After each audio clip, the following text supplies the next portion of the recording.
Good afternoon, everyone.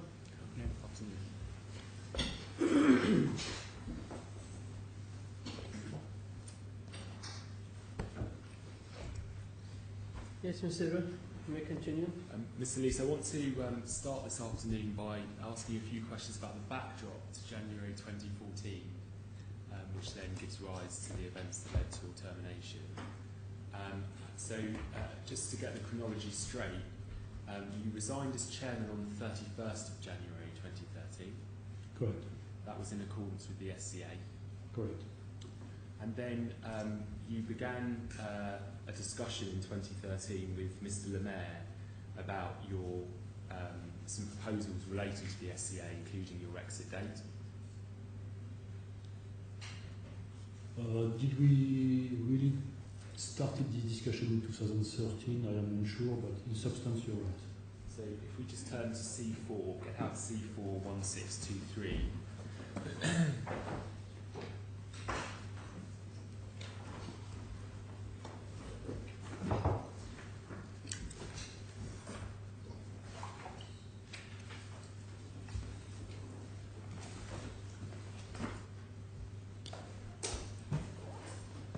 C41623 is tab 51.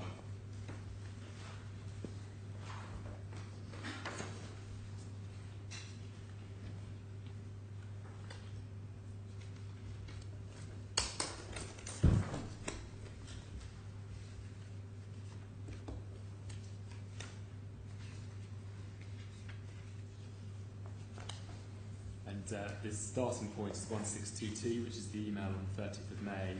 It says, resuming our discussion today, in the subject box. Summary of our discussion today. Yes? And then over the page at 1623, if you go to the second hole punch, says, as far as Pierre-Eric Lee's role is concerned, his contract will end on the 15th of February 2014. In September 2013, we will proceed with the following, and then you say PL will be replaced by Rolando, or alternatively proposed by LL as company CFO, etc. And then at the end, G, announcement will also be made internally and externally, clients, members, brokers, etc. Yes. And that proposal was agreed by Mr. Lemaire, wasn't it? Because if you go to page 1620,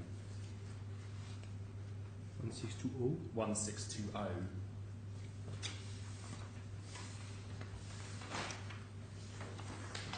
there's an email with Mr. Lemaire's comments alongside of your email. Can you see? It's very faint. But if you go to 1620 at 4, do you have that? Yes. It says OK. OK. See that? Yeah. I can't read Mr. Lemaire's comment. I can only comment, or from what I remember, he said OK on certain items and something different on different items. Okay, but on the key point, which is your contract ending on the 15th of February, that was agreed. Well, the key point of that email is not necessarily the end of my contract. Yeah, but a key point. So one of the points was my point 4 will end on the point 4. February. Yes. I cannot read. Do you have? I mean, unfortunately, we cannot read the remark he made in red. Can you read it if you have it? Well, 4A he says OK. 4B he says OK. 4C he says OK, and then he says OK at the end, and then he says at D OK, but not sure about the date. Should we do it ASAP to avoid the last minute Monte Carlo? Okay. Yeah. Yeah. Yeah. So, Okay.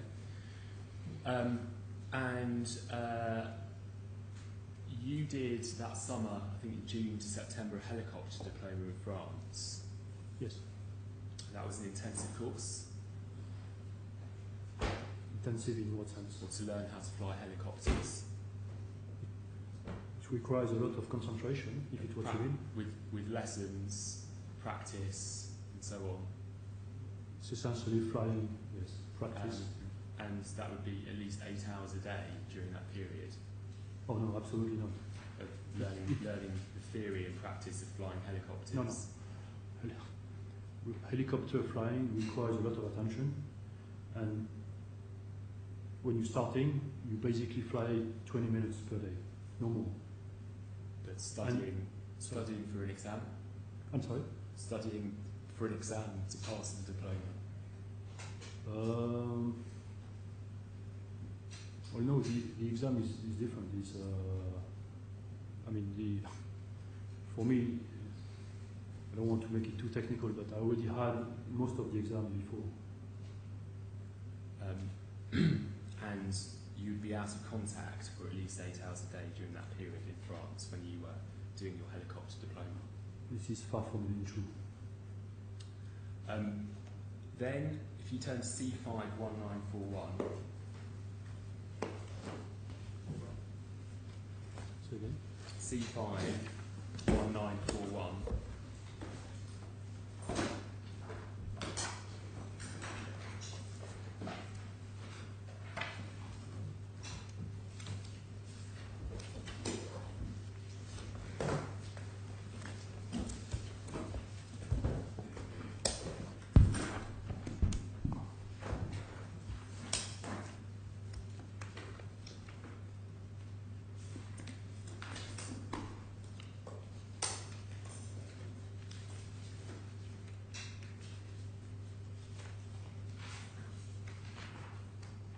C1941 C5.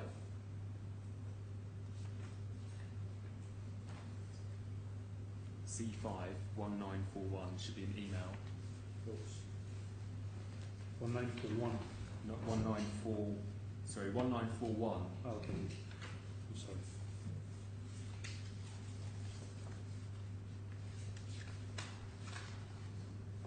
So after you've come back from your helicopter diploma in France that summer, there's an email on the 23rd of September. Yes. To all of the staff at Elseco. Yes. And in the email you were saying some of you may also be aware some of my entrepreneurship projects which I've started recently. That was iCompanion. Yes. It is now time for me to dedicate more time towards them as start-up need attention. Yep. And then you say, for this reason I've decided to cease my current role at Elseco in about 5 months, mid-February next year. Yep. So, again, you were communicating that to staff, copying in Mr. Lemaire. As part of the handover towards the end of your time at Elseco, Ms. Tollon started Elseco on the 15th of January. Yes. I think we covered it earlier that the intention initially was for her to take over your role as CFO, and you were going to be carrying out some induction when she joined. Yes, but there is slight difference in your statement. It's quite unclear about her role as CFO really on the day of the start or just after. Sorry, when she started, after she started on the 15th of January, the intention at that time was that she would take over your role as CFO, and you were helping her to understand that role and induct her effectively in that role. You cover this. This isn't. I don't think it's a trick question. You cover it in your witness statements. Yes, but in substance, it depends. What is part of the question? I have uncertainty whether or not on 16th of January she was or she wasn't CFO. No, you're about to leave on the 15th of February. Yes. She starts on the 15th of January. Yes. And the intention at that time was for her to take over your role as CFO. So there's a handover that's taking place. Yes, okay. This isn't a okay. controversial. No, it's fine. And so what we have over a period of time from the SCA is a change in your role within Elseco, with changes in your responsibilities and duties by virtue of the agreement under the SCA. You're referring to Appendix 3? So I'm saying you resigned as chairman, you had agreed an exit date, someone was coming in on the 15th of January to replace you within the company, yes? Well, the fact that someone came on 15th of January was unexpected. And so what we've got is a natural change in your responsibilities or functions as in those final weeks before you left the company?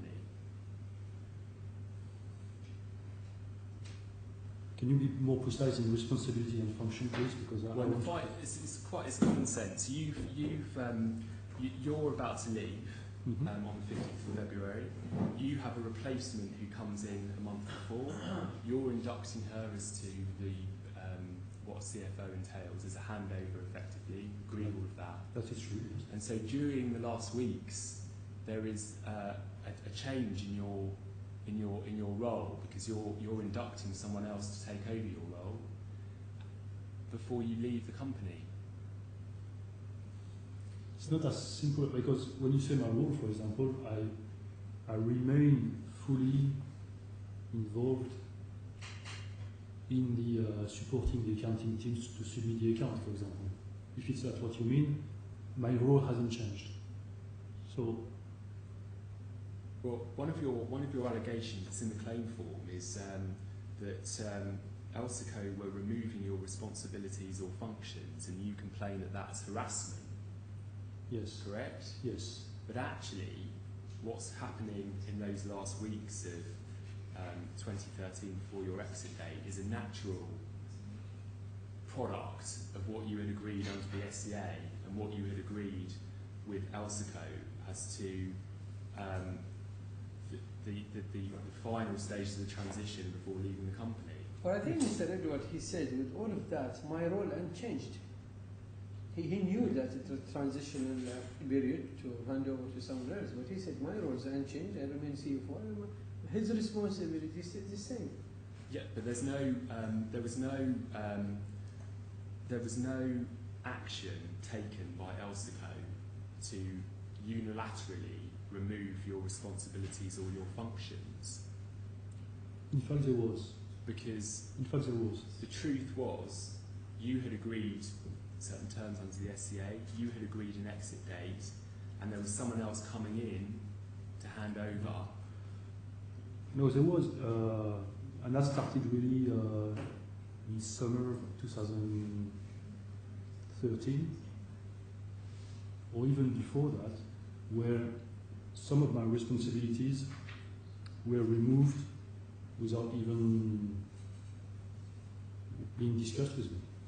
Well, it's a natural process of, you have agreed an exit date, you have decided to take, for example, the helicopter diploma, so you're not there as much as you once were, then someone else is coming in to take over your role. These are all products of the SCA agreement, really, aren't they? Not acts of harassment by Mr. Lemaire or anyone else. Well, you can see both ways. I think if you refer to the SCA, basically my role or my function or attributions was to make sure that on the last day at ELSCO, I was not required anymore, in a sense. So, As a CFO, if there is any change in your role, in my CFO, have any responsibility been taken from you? not as a CFO. And no one's taken away any functions. I'm just trying to understand the accusation of harassment against the company. It is part of the... That's not part of the bleeding anyway, It is. It's in paragraph 20 of the reply. I'm aware there isn't a claim for harassment that's still being pursued, but it is. It's not been withdrawn. I just want to ask the witness what, because he refers to it as well in his witness statement that he asserts that responsibilities and functions were taken away. I just want to try and understand that. I think okay. If you, I'll allow you to go with this, but just be specific in what function, or what role, or what capacity. Well, just put it to him. Well, Mr. Lees, no one took away any of your responsibilities or your functions. As a CFO, he says. As a CFO, correct? As a CFO, this is correct. And all that happened in the last few weeks was a handover when a replacement came in as the future CFO, correct?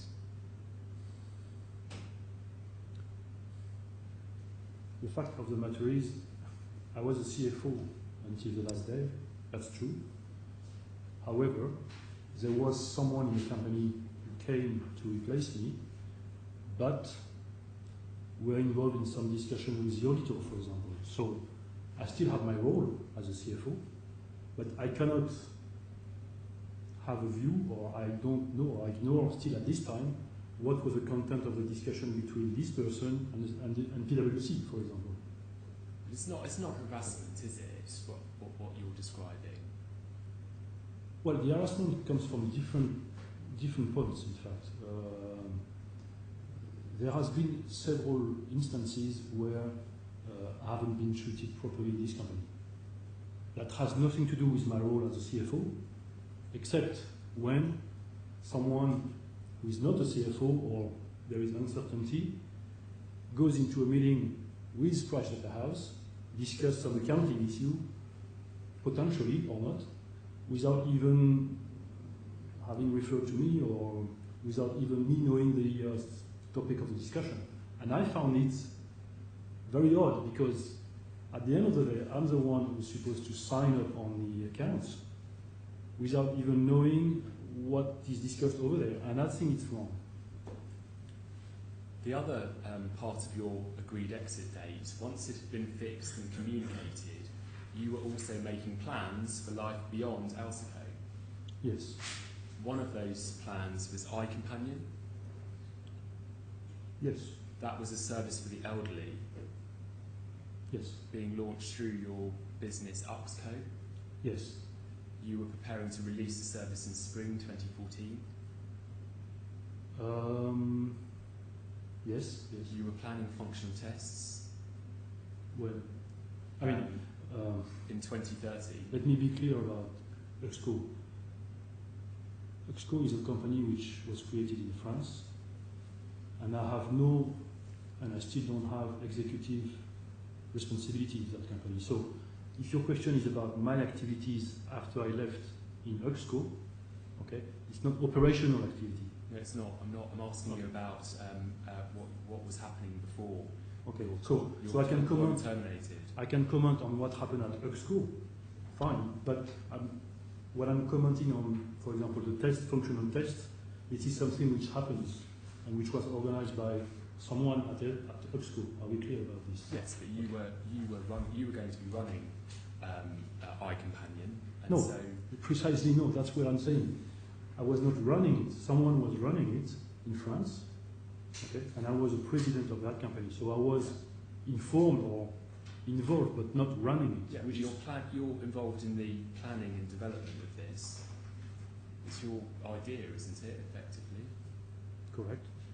You bought a domain name, www.icompanion.com. That was before your employment terminated with Elseco, correct? Yes. And the website had been set up. When you say I wrote, the company did. Yes, the website had been set up before your employment terminated. Yes. And it was a paying service. No, it's a free service. Is that right? It is free. It's not a charitable or philanthropic endeavour, is it? Well, it's humanitarian, philanthropic. Yes, it's free. You can join. It's for free. Yes. Now, you accept, don't you, that during working hours for Elseco, you've got to work for Elseco? I didn't work for Uxco. I've sent some email related to Uxco, but I didn't do some work for Uxco in such, except one meeting which we've discussed in the bottom. Yeah, but just as a matter of common sense, given that you get paid by Elseco, during working hours you're to work for Elseco and no one else. So, does that accord with your understanding? Well, I think it's accepted that anyone can have, receive phone calls, personal. So, to some extent, you're right, but in practice, it's not exactly what things are. For example, you couldn't say during working hours, spend a couple of hours, gambling, say, on the internet or something like that. No, that wouldn't be working. No, that wasn't gambling, and no, number one, and second, it was exceptional. It was like really completely negligible, or not even negligible. It's even lower than negligible.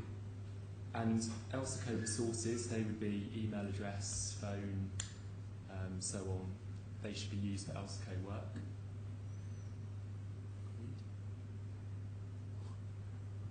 At the time, I only had this email, so And prior to January 2014, I think it's agreed that you were spending time during ELSCO working hours setting up the iCompanion business.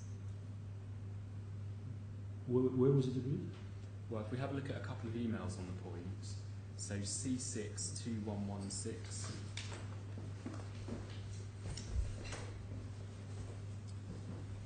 We'll be pleased to know that we're going to spend most of the time in this bundle from now on.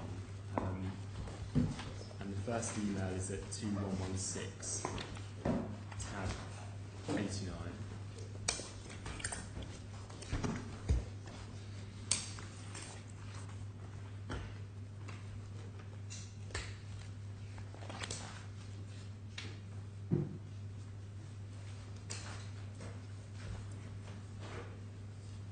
So this is an email from Mr. Lemaire to you on the 22nd of January, and it just says, third line down, some decisions are affecting 2014 and are none of your business. In the same manner, iCompanion is not my business except when done during working hours at ELSCO or using ELSCO resources. What he was referring to was a meeting on the 19th of January where this came to his attention for the first time, iCompanion. Do you recall? First of all, I don't recall of a meeting on the 19th, so you may have to specify a bit more. And second, and most importantly, it is not the first time he became aware of iCompanion. He will give evidence to say that he first became aware on or around the 19th of January when you had a meeting, came to his attention, and you walked out. And that then led to this being referenced on the 22nd of January at 2116. But I think he refers in his statement about a specific meeting that he knows about. And I know we had a meeting around the 14th or the 15th of January. Yes, where Mr. Lemaire was indeed involved. So it's very odd because if he says that he became aware on the 22nd or 19th or whatever you said, how could he be involved in an iCompanion meeting on the 14th or the 15th? Well, if we move on to the next email, which is on 2117, later on, in fact, around the same time, on the 22nd of January, you respond to Mr. Lemaire's email, and your responses are in the slightly fainter font, 2117. See that? Yep. And if you turn to page 2118, yep. You say, with respect to iCompanion, I agree that I might have occasionally received some phone calls or organised some meetings. As you know, I've actually recently requested your authorisation to do so. That prior to January 2014, you had been using ELSCO phones and company time to work on your iCompanion business. No. Yes?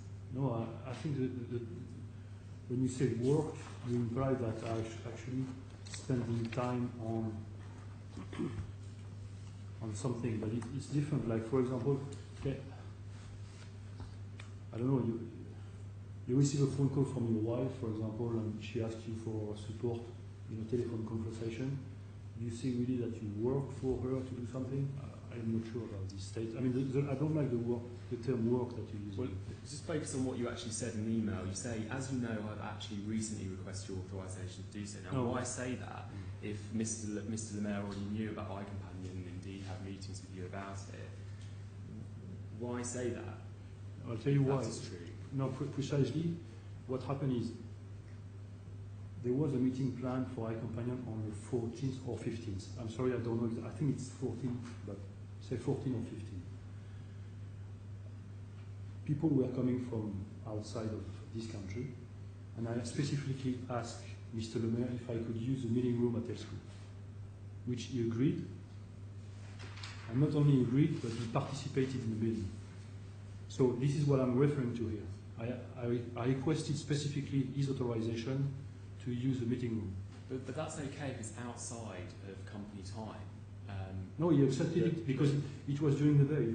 He accepted it. He came to the meeting. He was involved in that meeting. It's not okay to work on iCompanion during company time without the knowledge and authorisation of Mr. Lemaire. No, but he specifically authorized that meeting to happen, and he participated himself. This is what I'm saying. And in terms of the extent of your involvement in iCompanion, I understand that your reply says that you worked on that, admits that you worked on that to a minuscule extent during company hours. Do you stand by that? No, where is sorry, I don't know whether I need to take you to it yet, but in your reply, which you signed with the statement of truth, you say that you only worked on iCompanion to a minuscule extent during company hours. Do you stand by that position? Yes, absolutely. If we have a look at page 2230.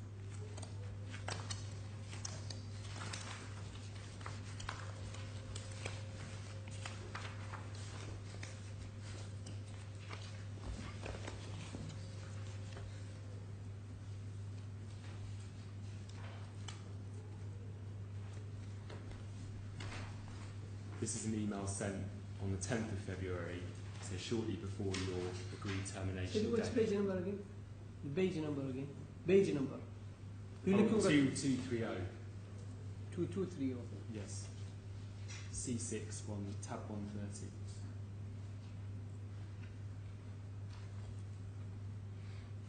This is an email sent.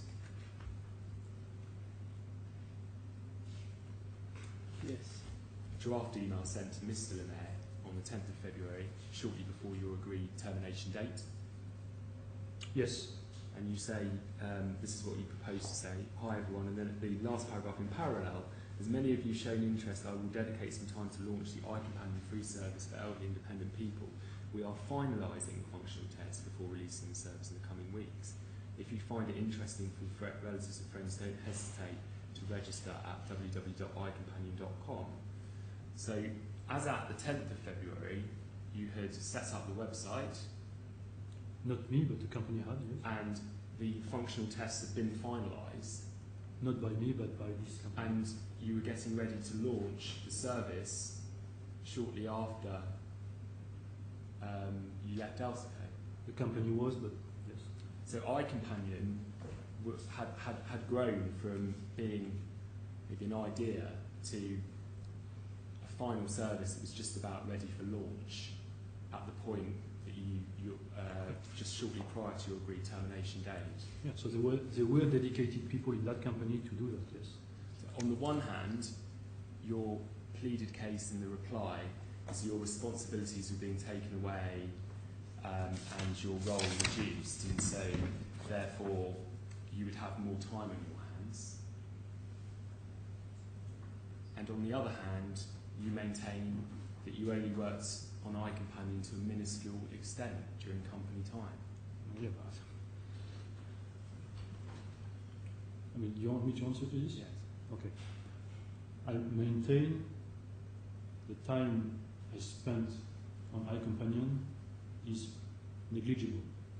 Because again, this company was created in France and there were people managing, developing, testing. It wasn't me, clearly. Okay.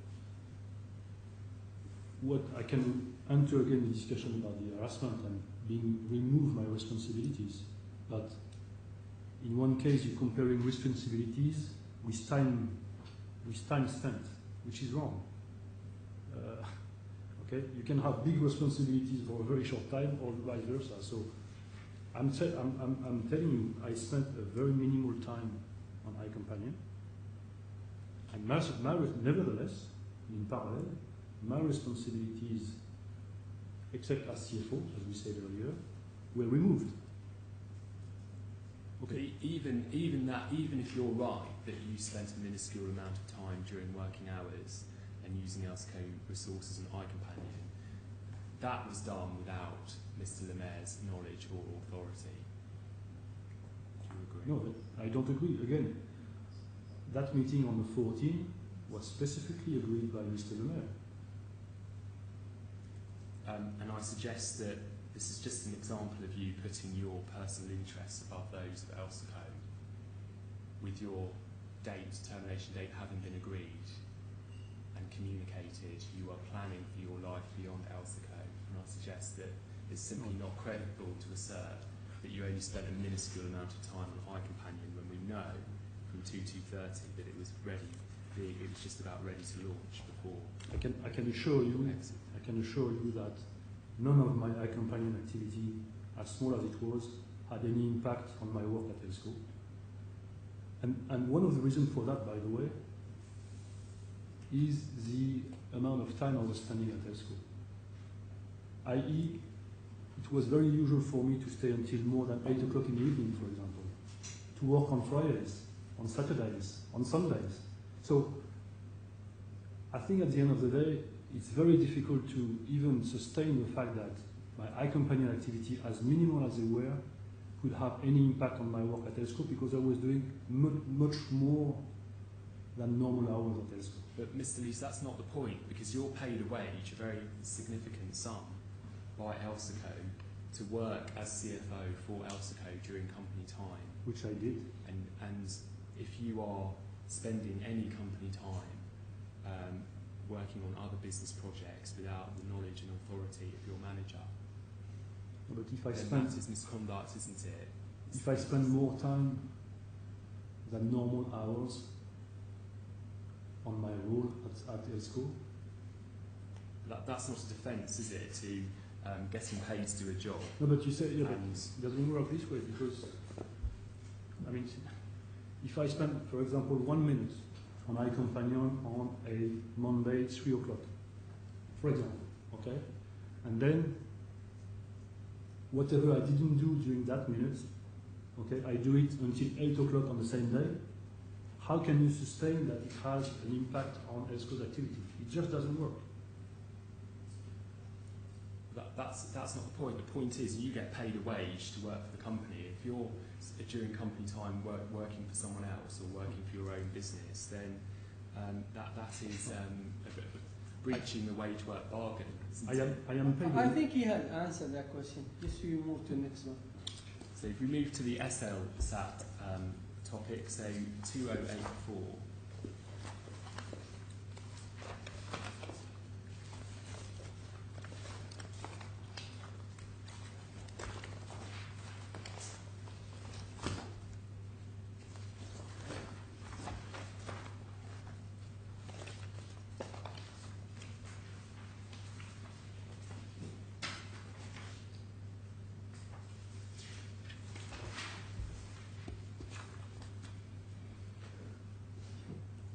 So this is the email to SLSat, the Qatari satellite company. They're one of Elseco's clients. Yes. And the first thing you say is, I will be leaving Elseco soon, mid-February, after selling my shares in the company to Laurent. Mm-hmm. And then it says, although I do not intend to create any venture in the field of space risk or space insurance, some local space insurance expertise might be valuable to SLSat at some point. I would be delighted to provide this type of support to your venture on an ad hoc basis, and the purpose of this message is to inform you personally. That's an offer of consultancy.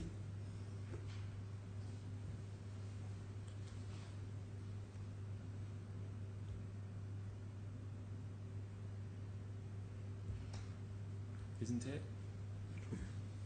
It's an offer for expertise. And then, I know you are currently conducting a tender for selecting your broker to help you on the risk management side, but I think you might be interested to get some independent view. And then you provide your personal email address and your personal mobile number, which is over the page at 2085. There's no mention of Willis in this email or Mr. Lemaire. Mm-hmm. Well, the numbers on page 2 are my ESCO number. Yes, that your mobile is you said from mid-February onward you can reach me at Pierre and at the mobile number indicated below, Mm-hmm. and you indicated your personal mobile number in the email. Which at that time is still my ESCO mobile. Yeah. This email had nothing to do with Mr. Lemaire. You were using Elseco clients to market your own personal services as a consultant. No, this is wrong. And it's right, isn't it, that you sent a similar email to what's written in these terms to other of Elseco's clients before you left? Absolutely wrong. Do you agree? Absolutely wrong. Well, you had Elseco's customer list, didn't you, on your laptop? What is ELSCO customers list? So, for example, I've got, actually, that's two questions in my so question. there's a database which has got, say, hundreds of client contact details on it. Which database? So a company database that has contact details of customers as We- one part of it. Which database? Sorry, there is a database which has contact details of the defendant's customers that you have on your laptop, correct? No, wait a minute. Is this email before that incident, isn't it? This email sent on 20th of January. Yes, but you on your laptop, you at the top before you were employed, you had your you had Elseco client contact details on it, didn't you? And your inbox, for example. Inbox, yes, but I think So- I'm asking very precisely what Yeah. is the... Yeah. So, well, you had in your possession on your laptop before you left Elseco. So in January, in the Mr. Edward, can I suggest that we ask him this way? Where do you got this client address from? Where you got the client address from? The email address? Zakari, yeah. It's sales at. This one I got from a business card he gave during the CAPSAT forum in Dubai. So it's from the client list in your laptop. The thing is, there is no client list in my laptop. That's why I'm asking, what on a laptop you have files. You're not here to ask, you're here to answer. Yeah, but That's fine, that's fine. But for example, one of the things that the defendant was doing was the World Space Risk Forum, or involved in, and that would involve sending shooting out emails to members, wouldn't it? members, yes. Yeah, so there would be a members list with contact details on that, email addresses and telephone numbers and things like that. So you're talking about a file related to Workspace Risk Forum? No, we're talking about just lists of the defendant's members. There is list of customers with their address details in your laptop at that time? No, there was no file. No. There is no. This is my point. There is no file with a list of clients at that time. No. You had an Outlook account, which is an email inbox. Yes. Okay, this And yes. you would have all of their email contacts on that. So I have Outlook with plenty of emails with email contacts. Yes. And I suggest that you sent an email in similar terms to other of the defendant's clients before your contract terminated to the one which is at 2084. 2084. Yeah, the SLSAT. I suggest that you sent similar emails to other customers. Not only this is wrong, but I challenge you to show me any. Well, we haven't got that in the bundle, but I'm just putting to you. I suggest, given that you were. Next question, Mr. Edward. Your next question. Next question.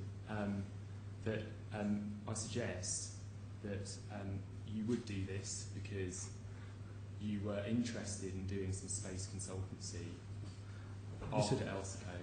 Listen, in my witness statement, I address what happened with this email. And what happened with this email is completely outside of what you're trying to describe. I had no intention to create or construct or anything, neither with this email, and even less, because if I had, actually, I would have sent similar emails to other clients. Okay? And you would have had it because you claim you have it. And I haven't, I can tell you, I have not sent any zero similar email to anyone.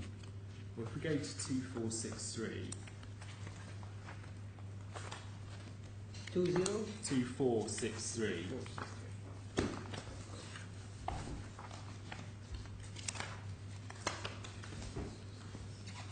Where is that? Is there another bundle? I think it is, yes, C7 2463.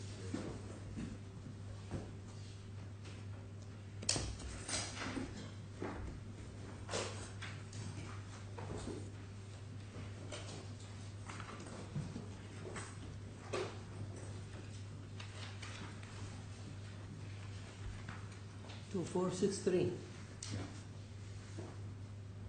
Is that 2463? Yes, 2463. Yes.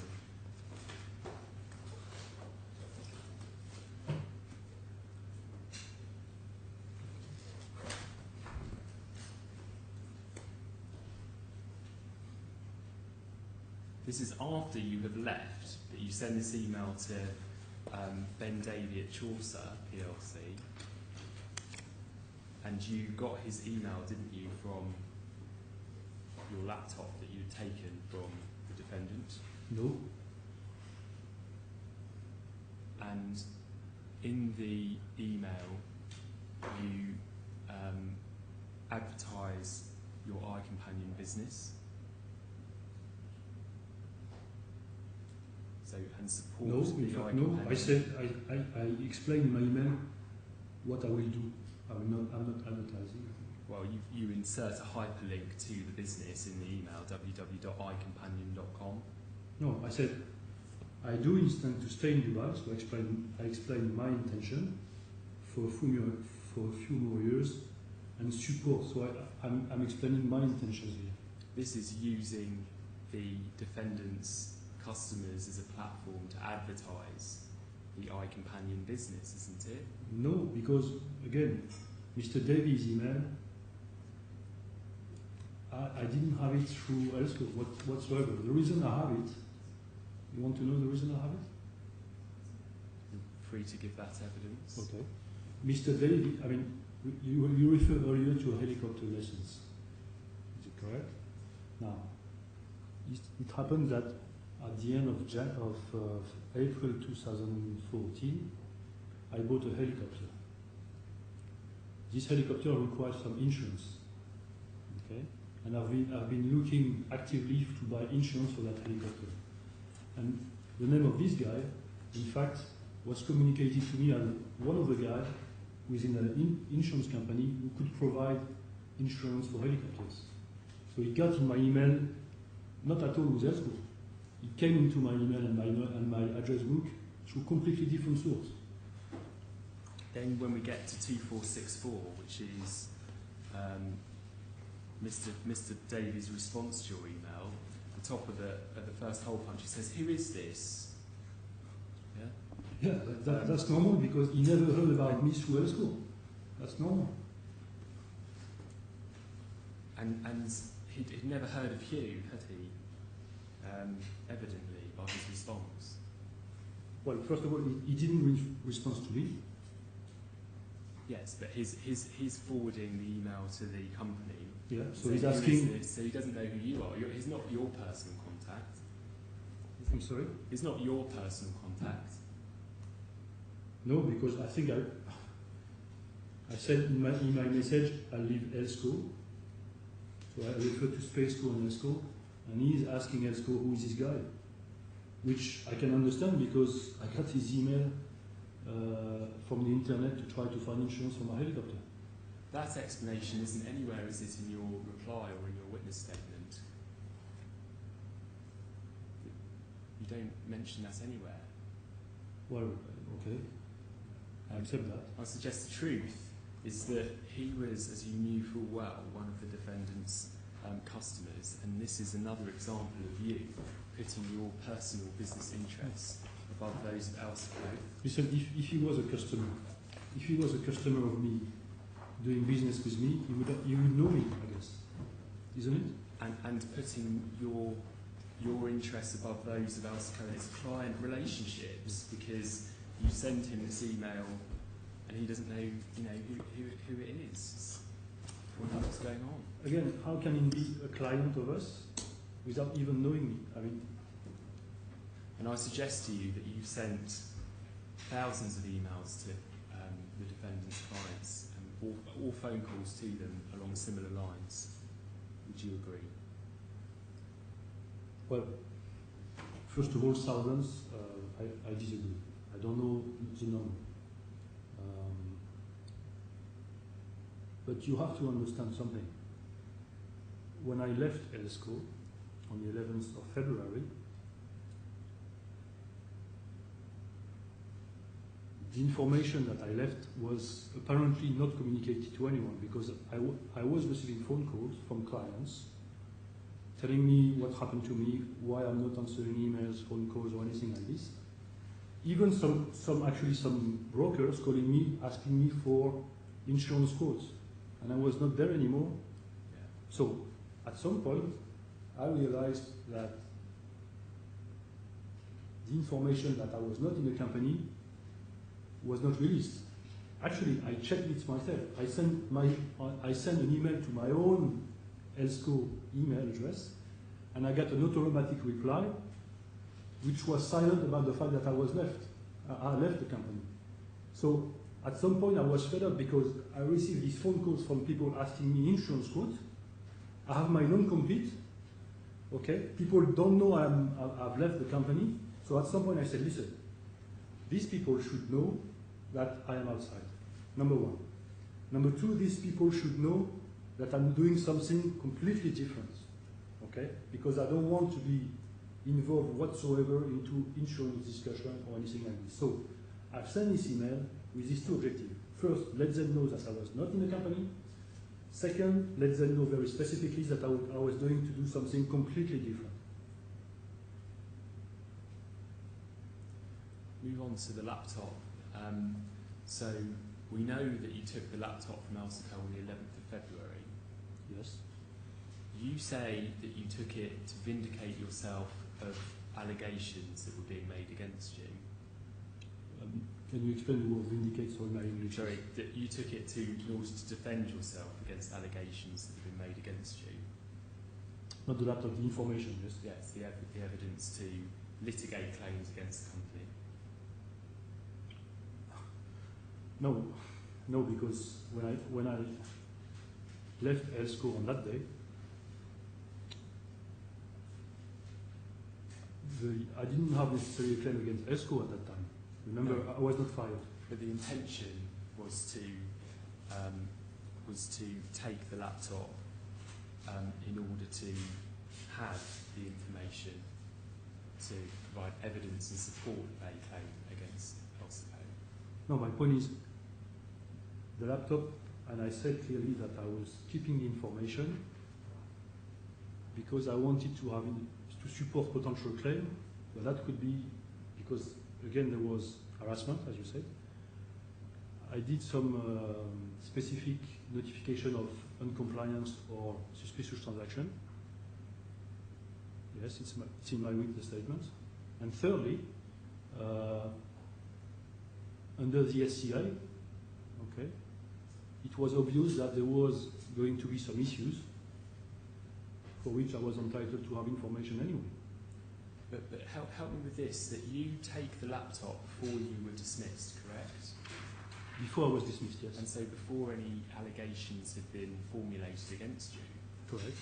And so why would you take the laptop in order to defend yourself against allegations when no allegations have been made?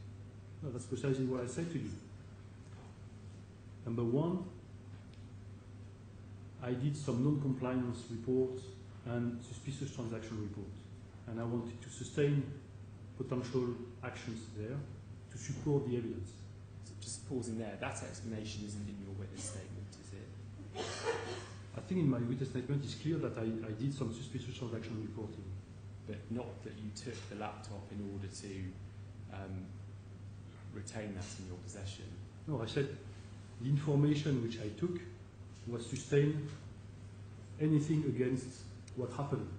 I didn't say specifically against action against ELSCO, I think. Or it could be, at least the action was, I knew there was something really wrong happening at ELSCO, both in terms of accounting, in terms of compliance, and I say I need to keep this data to support, potentially, a claim. Give me one moment, Mr. Lees, because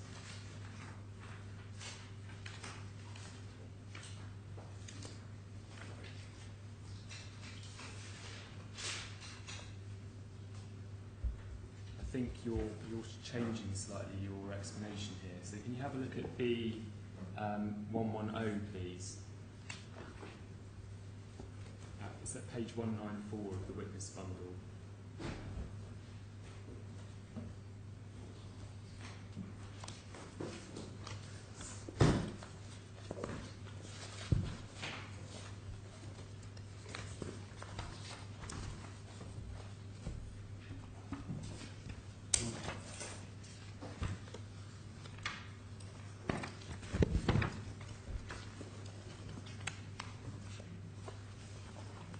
Which page? 194.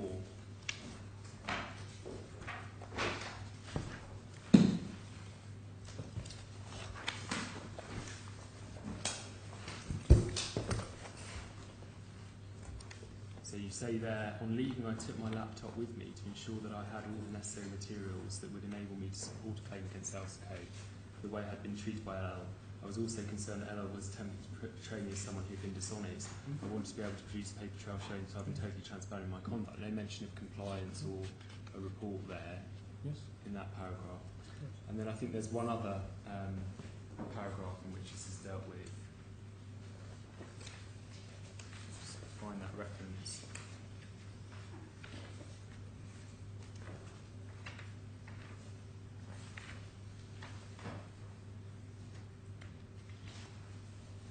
So page 209 at 195.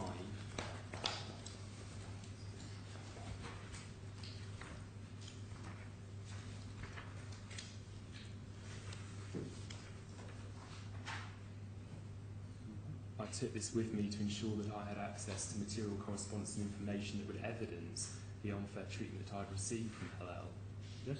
There's no mention of compliance there or No, but I said. report or anything. No, I said earlier in the discussion, I said there are different reasons. I gave 3 reasons. Second one was the harassment had been objected. But the only reason you give in your witness statement is that you took it to have information that would evidence your perception of unfair treatment and to substantiate a claim against Elseco. Okay, let me be more precise. The compliance and the suspicious transaction, I don't believe it is a court case.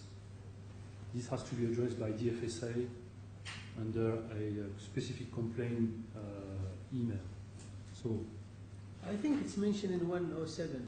I left the room and documented my objection by filing an incident report to the compliance officer. Is that what you mean? 107.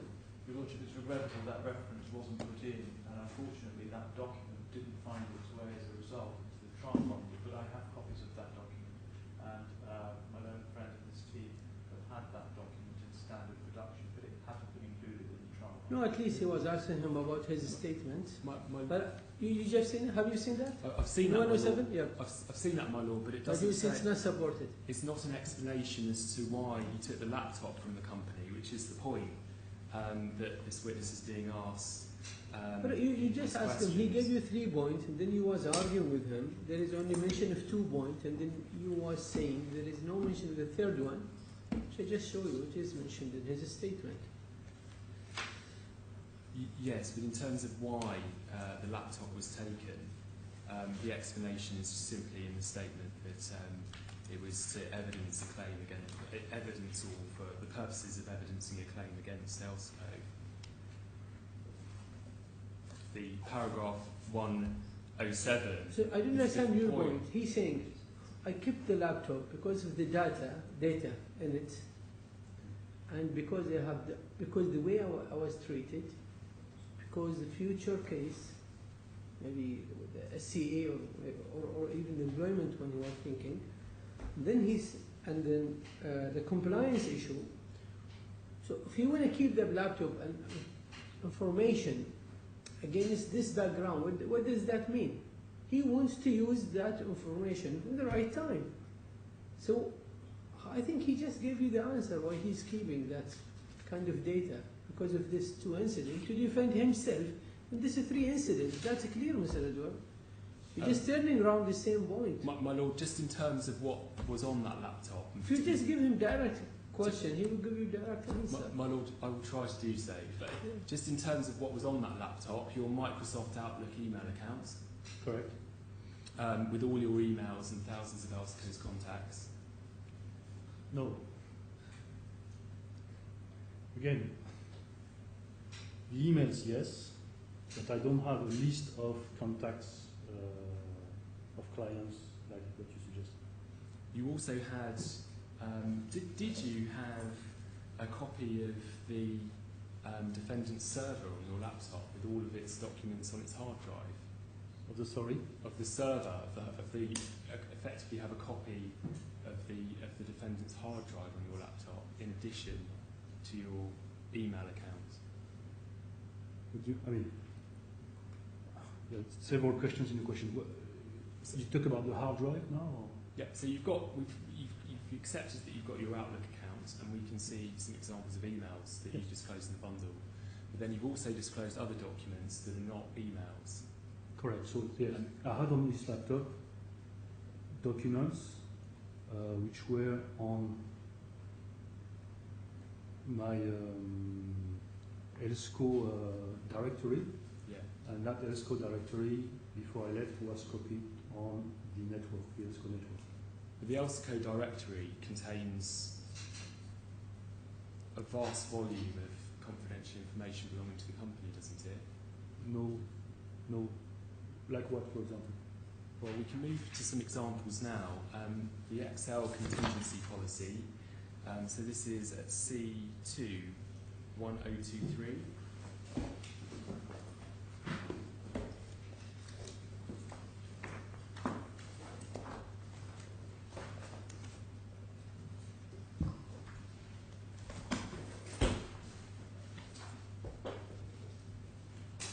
Sorry, I need to do a bit of cleaning.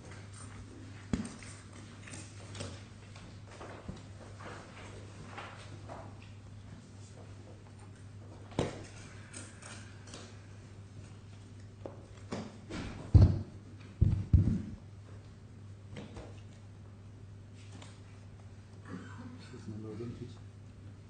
1023 C2.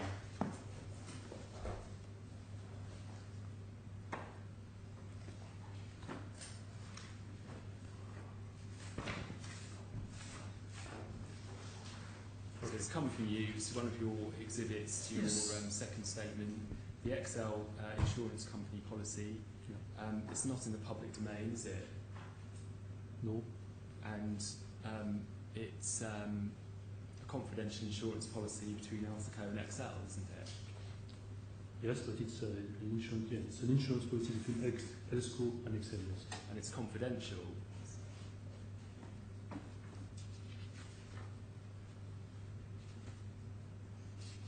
I mean, you must know as a CFO and a manager of different businesses what is confidential information and what is not.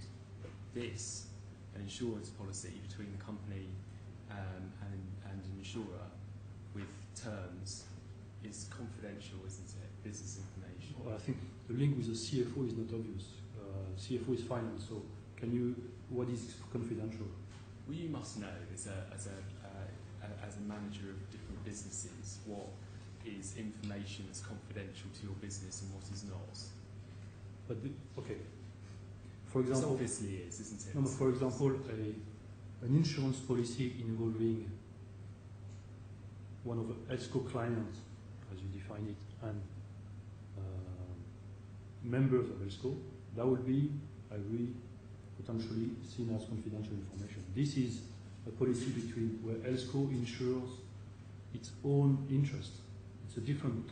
It's not a space insurance policy which is the business of ELSCO. This is to protect ELSCO financial interest. What about this at 1025? Yes. It's got on it a list of Elseco clients mentioned by name by satellite. Yes? No, well, yes. Yes, It's not a list of ELSCO clients, it's a list of satellites. But it includes on it a list of satellites Yes. with the period of cover, the Yes. sum insured, Yes. the average sum insured, Yes. and the day. Yes. That's confidential information, isn't it? No, I mean, sensitive information. No, no. The satellite is different from the name of the client. Okay. For example, Amazonas. To take you an example, Amazonas, the client is called Ispasite. It's different things. Number one. Number two, the risk here, the risk period. So the column 2 and column 3. Okay.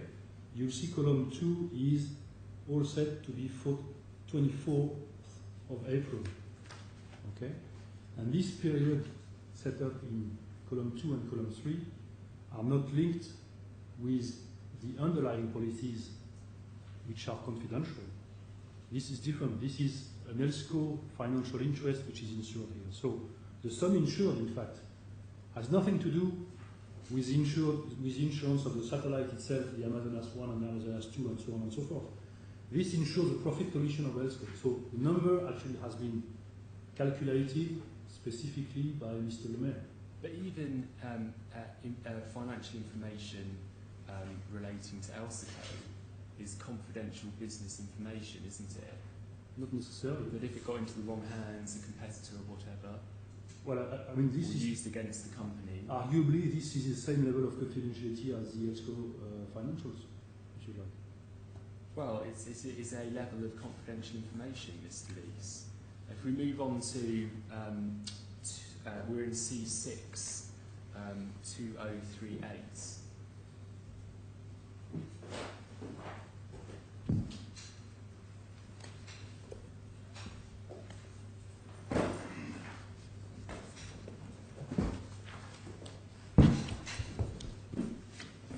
C6? C6 2038.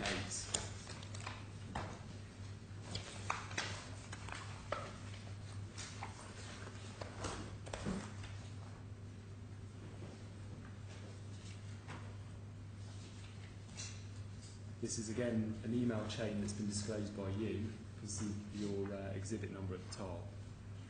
And help me with this. These emails have got this printed on the 27th of May 2015. Is that, have you exported the defendant's, your Outlook account into your own personal inbox? Is that why we see this header at the top?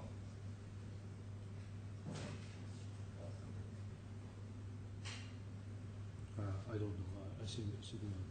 And this email contains the standard confidential disclaimer, doesn't it, or rider underneath each of the ELSCO emails. Can you see that?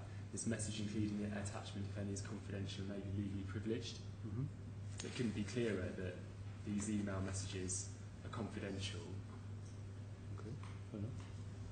And in terms of one of the things that the email says, if you turn to page 2041,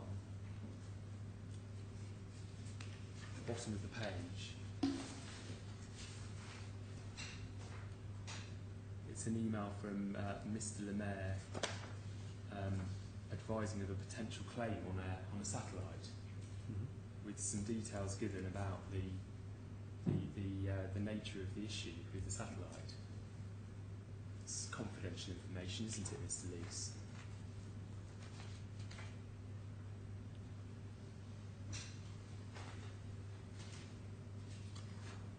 So let's presume there is so many confidential information in this hard disk. What's the point you're trying to make, Mr. Edward?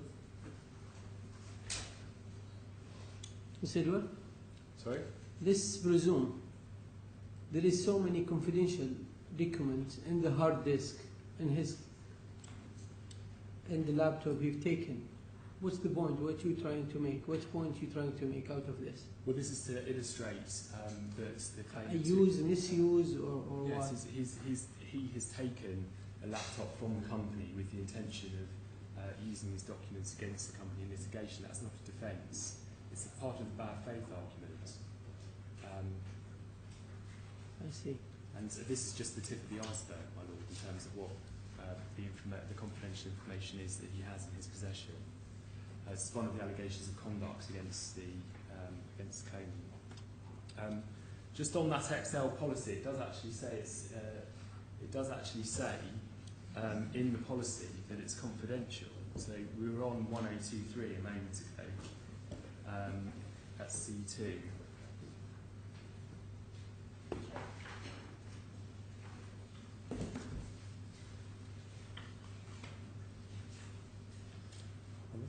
C2H.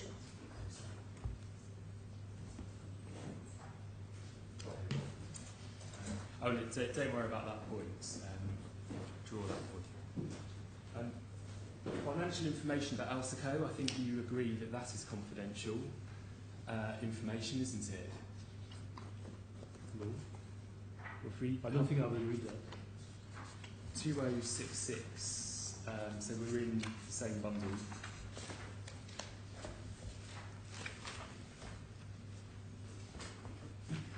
C2. C62066.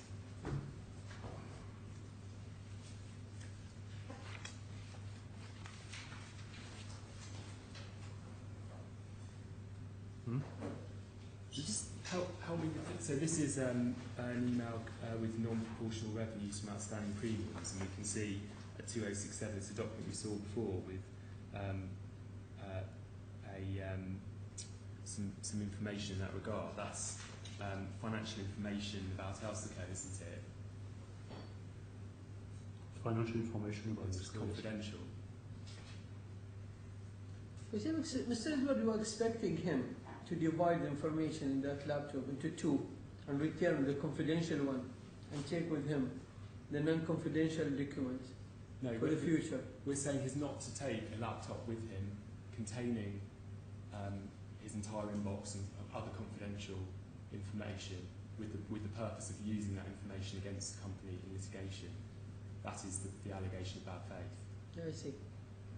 Just help me with this, Mr. Lees. 2066, this is just an example of, we see your wife's name at the top of the email, Mary Lees. Yes. Did you export your Elsico inbox to her account? No. But how can she have printed this with her name on the top if you haven't done that? No, I have used a laptop which was under her name because I have a Macintosh that didn't have Outlook. So I was printing all the emails using her computer, but I didn't re-export to her. Right. And just finally, in terms of when you saved the backup of the laptop onto Elsico's server, and presumably you saved documents from Elsico's server onto the laptop before you left Elsico, correct? No, I said the opposite. I saved Elsco's data. Sorry, I said Elsco computer laptop data on the network at Elsco. That would have taken some time to do because there's a lot of information on the laptop. No. You did that, didn't you, before the meeting with PwC on the 11th of February? I think I did that on the 10th. On the 10th of February? Of February, but I am not sure.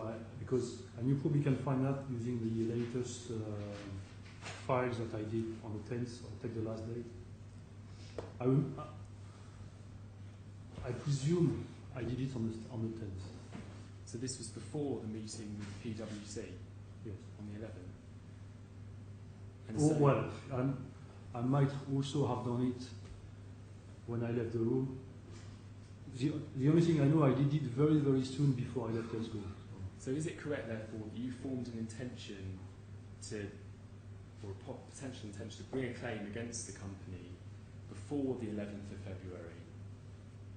No, as I said in my written statement, it was important if I took this laptop with me to make sure that all information was available at Elsco. But you prepared that on the 10th of February by backing up the contents of your laptop onto Elsico's server, correct? Well, I backed it up, but we did several backups. This is part of the procedure at Elsco. On the 10th of February. If you could just let them answer that, finish his sentence, please. I want to get catch that. So go one by one, please. One by one. So on the 10th of February, you saved the contents of your laptop onto Elsico's server. 10 or 11 or 9. Well, yes. 10th, you said. Well, Before again, the I'm not meeting sure. with PwC. No, again, I said, I think I did it on the 10th, but I am not 100% sure. The only thing which I remember precisely is I did it not so long before I left Elsco. That might be even 9 or 10 or 11, but I don't know. I don't remember. To be clear, it was before the meeting with PwC on the 11th of February. That might also be just after I left the meeting with PwC. Well, you're I don't know. I just don't recall. well, the PwC meeting was a significant event, was it not, Mr. Lees? Yes. And a memorable event. Yes. And now you're saying, well, it might have been after the meeting, but it was on the one hand, and it was on the 10th of February. Again, my concern was to make sure that all the data on that laptop was available at EXCO. That's it. I suggest the fact is you did that before the meeting with PwC, because at that point you'd formed an intention to litigate against the company before. I mean, you have to explain me the link between saving data from the laptop to the network and make a claim against EXCO. It doesn't work. But because you knew on the 10th of February by doing that you were going to take the laptop from Elsco, otherwise why would you do that? Well, I wanted to make sure that if I take, if the laptop was with me for holidays like weekends or what have you, all the data was backed up permanently.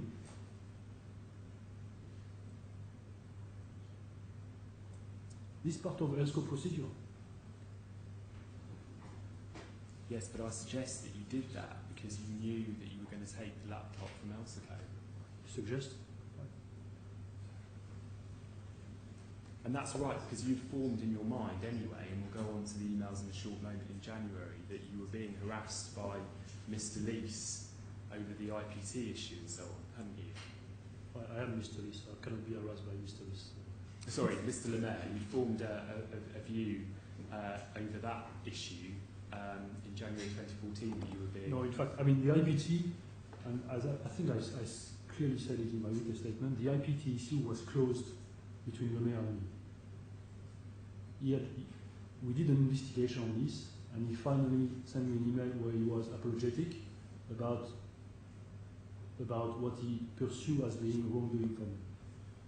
So for me, the IPT issue was closed. It's definitely not part of the harassment, as you suggest. What was part of the harassment, therefore, was more like he was trying to find some fault against me. Yes.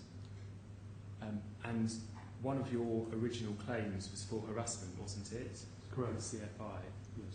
And so I suggest that before the meeting with PwC on the 11th of February, you'd formed a view that you were going to bring a claim against Elsco for harassment, for example. Well, part of the harassment actually occurred during the 11th of February meeting. When he threatened me to fire me in front of auditors, this is harassment. But to be clear, you by backing up the contents of the laptop onto the server, you had decided that you would take the laptop with you in order to defend yourself and bring claims against Elsco. No. And he said, I can't remember, maybe after the meeting.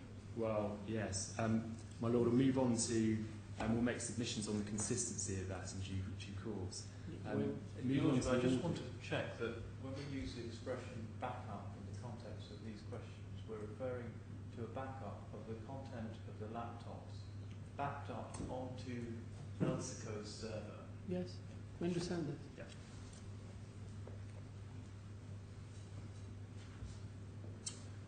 Moving on to the audit in January 2014, there was a 2-week audit that was due to start on the 26th of January. Sorry, A 2-week audit due to start on the 26th of January. Yeah, there was on-site audit to start, but the audit started in fact before with Q&As. And in early January, the finance team started to prepare for the year-end accounts. Correct.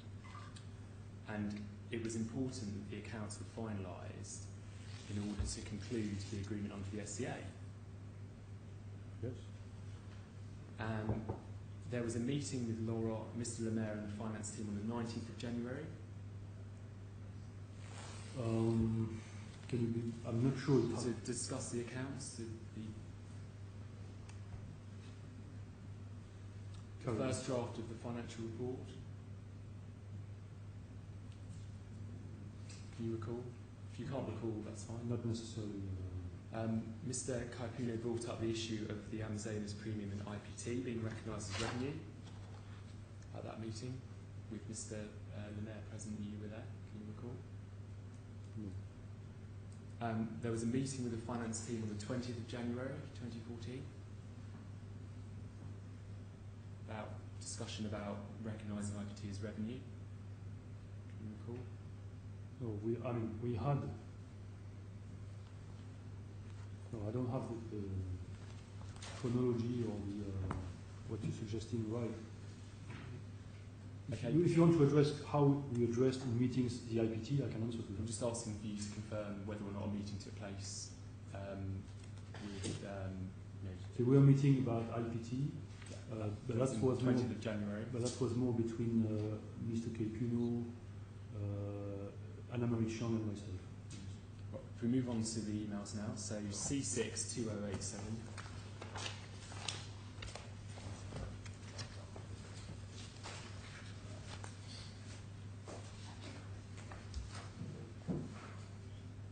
So this is an email from Mr. Lemaire following on from those discussions about IPT on the 21st of January, Elseco Accounting, and he raises five issues, but 3 questions about recognition of taxes, premium and commissions as revenues. Yeah? You said I raised it. No, Mr. Lemaire, Yeah, to Mr. you. Lemaire, yes.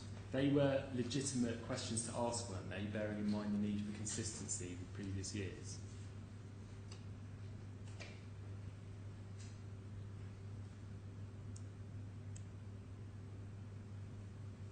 Which item are you referring to? Sorry, the first 3 questions on that The email, first three, they're the first legitimate questions, aren't they, for Mr. Lemaire to ask? Yes. I don't think he has specifically reference to previous years, but I think, or consistency, sorry, with previous years, but yeah, it's a question about the accounts, definitely. And then at 2090, at the top of the page is your response to that email.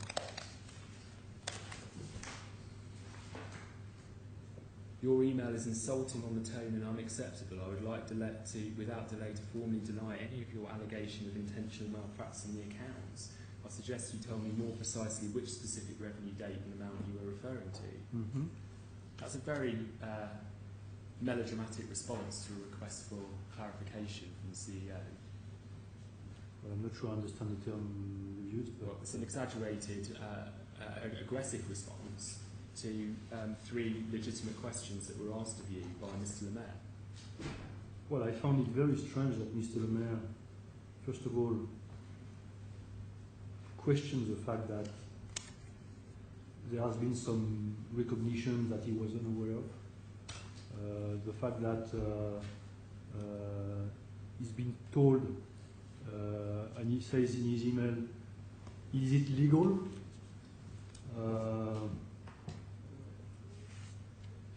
But that's So I think, I mean, his email is definitely not a friendly email. But Mr. Lees, that's a reasonable question, isn't it? Because if a tax is a liability and not a revenue, and it's legitimate, isn't it, to say, well, is it legal to do that? Well, the thing is, he asked me, okay, he first says there was some meeting between himself and other people in the team, and he specifically asked me for my answers to this in my capacity of CFO. But he, in his email, in my view at least, he tries to put some responsibility to me and try to imply the fact that I did something intentionally or I did something wrong. That's your exaggerated response to his request for clarification, Mr. Lees. We move on to the next example. So 2103 so that email was at 10:55 a.m. and then on the 21st of January, 2103 at 14:46. This email was unprompted, Mr. Lees. So you're not responding to an earlier email that Mr. Lemaire said. Is that right? Are you on 2103? 2103 is an unprompted email. So following on from your earlier email that we've just seen, the next one that you send is... When I say I refer to your email of this morning, I guess it's the email which is on 2087. Yes, that's right. So there's 2087, then there's 2090. Yes. And then the next email in the chain is 2103, Yeah. another email from you. Yes, and that refers to this 2017. Yeah, you've changed in the subject box the heading from Elsco Accounting to potential violations. Yes. So there's an escalation in your tone in response to Mr. Lemaire. No, it's not. You're ramping it up, okay. aren't you, Mr. Okay, Lees? let me. Can you take the 2087?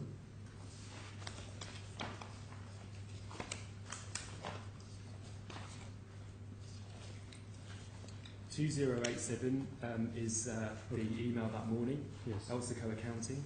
Yes. Yeah. So- 2090 is your response. Yeah. Okay. Elsico Accounting, insulting on the tone and unacceptable. 2103, you've changed the subject from Elsico Accounting to potential violations. See that? Yes. So there's an escalation in your tone. Yes. So you asked me why. Is it No, correct? I'm just asking for you to confirm the content of the email. But when you say escalation of the tone or change in the subject, Yeah. do you want me to provide explanation for that? No. Then in the email you say, in this email you are unduly questioning your access to financial information, content of the revenues, gratuity and expense for 2011, etc. And then for the record, there is a long list of items which your decisions or actions as CEO and Chairman of Elsco are questionable in terms of intentional potential violations of DIFC, etc. In terms of potential violation of members' agreement or interest or other issues. And then you say, I have started to list these items and I will document these items in the next few days, although don't see yet how it will help reaching a final agreement in that context. That is, Mr. Lees, a very aggressive response to a straightforward request from Mr. Lemaire that morning for clarification about revenue recognition. Do you agree? No, it is about something different.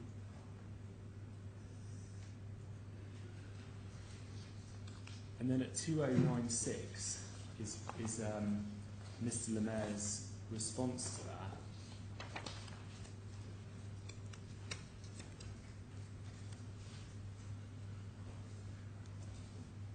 What's the number again? 2096.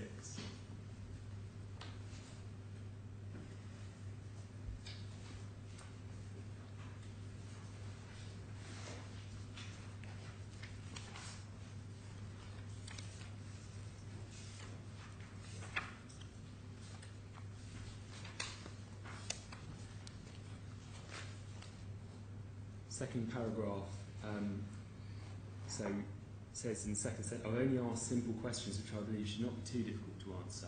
I am in my role in requesting clarification on accounting practices that I do not fully understand. And then at the bottom, he says, I did not offend you in any way. If I did offend you in any way, I'm deeply sorry.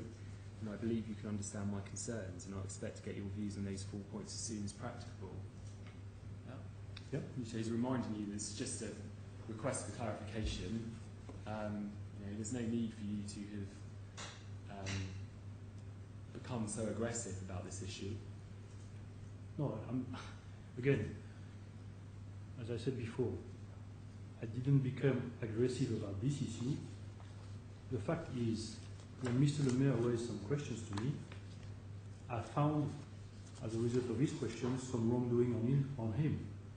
And I didn't send aggressive email, I sent him an email saying that I found some wrongdoing from him. And as a reply to that, he says, I'm sorry to have hurt you. Why you ask about emotions and feeling, Miss Edwards, in here? Well, this shapes, my lord, the context for I what's think you following. have a more important question than this. You need to spend time on. I said you have more important question to spend time on. 2105. Then explain feelings. 2105 is a response to some requests that you put to Mr. Kaipuno and Ms. Chong. So 22nd of January, you see that? Mm-hmm. And you've listed a series of questions, 4 questions. Please confirm whether this statement is correct or not. If it is correct, please list the items for which you have communicated. If it is correct, please provide me the date, time and location of such action. If it is correct, please indicate your actions to indicate that the modifications are not appropriate. This sounds like a lawyer's request for further information of their own staff, Mr. Lees, in this email.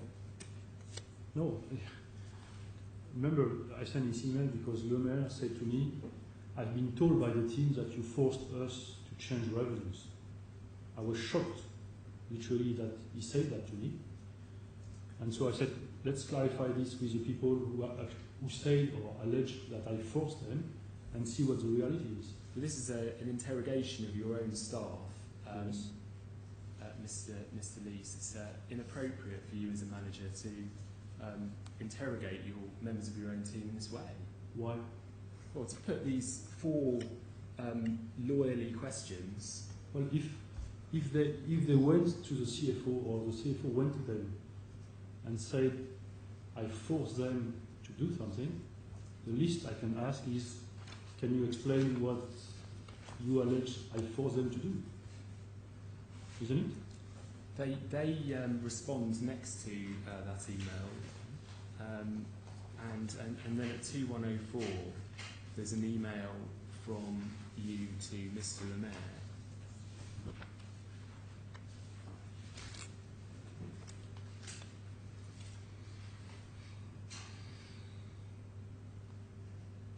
You say, regarding your comment related to information, your obligations are to keep CFO informed about decisions which you are making, which did not occur in many instances.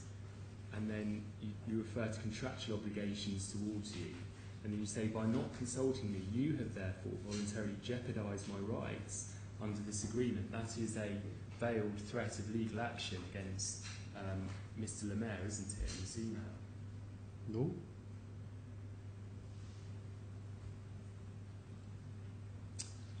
And then at page 2113. No, this is, I mean, I think you go a bit too quick for me. Okay. Well, it is, Mr. Lees, let's be clear, what you're doing here is referring to contractual obligations and an allegation that he's basically breached those rights under the agreement. It's a veiled threat of legal action against Mr. Lemaire. I think that's why you go a bit too far. Are you accusing him for being rude to his boss now? My lord. I said, are you accusing him for being rude to his boss? No, I'm as a cause for termination? No, not at all. It's not our case. Or I really don't see any point behind this many questions in the last half an hour. Well, my lord, there is an importance to the questions because it shapes the context of the emails that then follow that are part of the allegations against Mr. Lees and the expectations on him. Then you can't make an introduction for half an hour of questions to get into the point. My lord, we have to go through some of these emails because if you see, I don't want to stop your your questions or deny your right of defense to ask a question. My question is when it's after 5 or 5:30, I want to be very flexible with you. So just please bear watch your time. Well, my lord, that's noted, but it is important to have regard to these important background emails that inform the key emails that are part of the allegations against Mr. Lees. So do you want me to answer this or? Can we move on to? Well, yes, you can answer. What did you mean by that? Were you threatening legal action against Mr. Lemaire? In fact, first of all, I was replying to an email where he said he didn't have to inform me as a CFO. Okay, so the second paragraph, okay, I believe is appropriate for a CEO to inform the CFO in many respects. Okay, so and I specifically address things like decisions of employment of new staff, opening new lines of business, or construction of new offices. I would assume that as a CFO, if a company decides to employ a new person or open new line of business or construct new offices, the CFO would be aware of that. Okay? Now, the second paragraph, or sorry, the third paragraph, refers to different things. It's a sale agreement. Okay? And I remind him something which is more logical. Like, if he doesn't inform me as part of the sale agreement, then he puts potentially into jeopardy my ability to veto his actions. This is what my remark is about. I don't see any specific comment about court case or anything like this. It's just, my email is just to remind him of his obligation.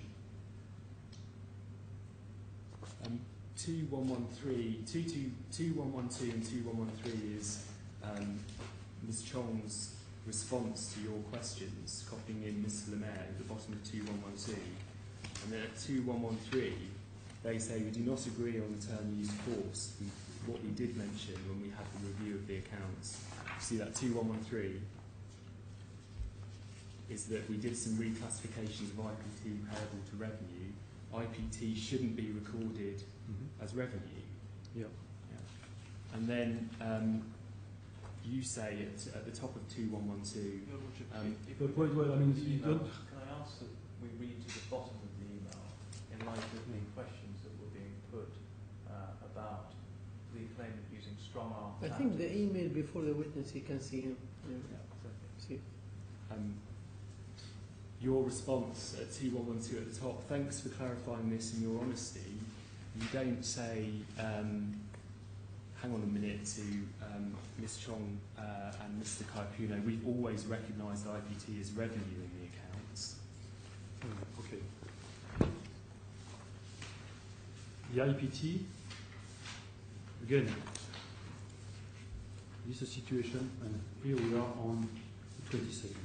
I think the IPT issue more or less has been cleared, but if it's not clear, let me address it again. No, I'm not asking you to. No, but I will do it because if you put that away from the context, I think you miss the point. But in terms of what you were saying in this email, you don't say, well, hold on a minute. We've always recognised IPT as revenue. You just say thanks for clarifying your honesty, which brings closure to that point. If that's what question is. And then at C2107, that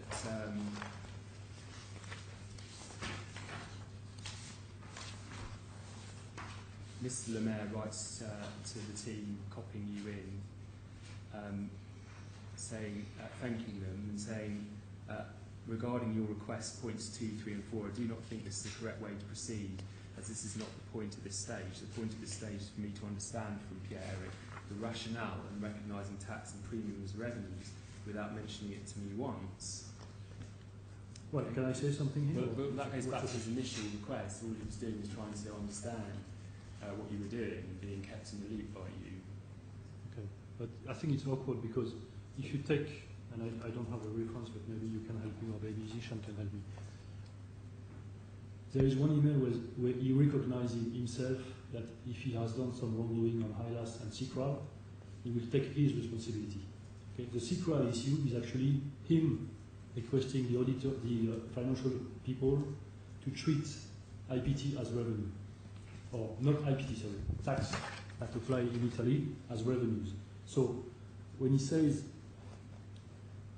when he accuses me on putting IPT as revenue, actually I invite you to check on CICRAL, okay? And CICRAL is precisely a case where he said, I will take my responsibility if I've done some wrongdoing. Not only this, okay? You with me? Okay, so not only he said, if I've done some wrongdoing on CICRAL, I will take my responsibility, but I can show you the CICRAL issue is about recognizing revenues for Italian government, okay, at that time. But he's not referring to his own wrongdoings, he's saying he's there were referring to wrongdoings. He's saying if there were wrongdoings, he's not referring to his own personal. Well, he said if there were wrongdoing, actually, do you have the, which one is it?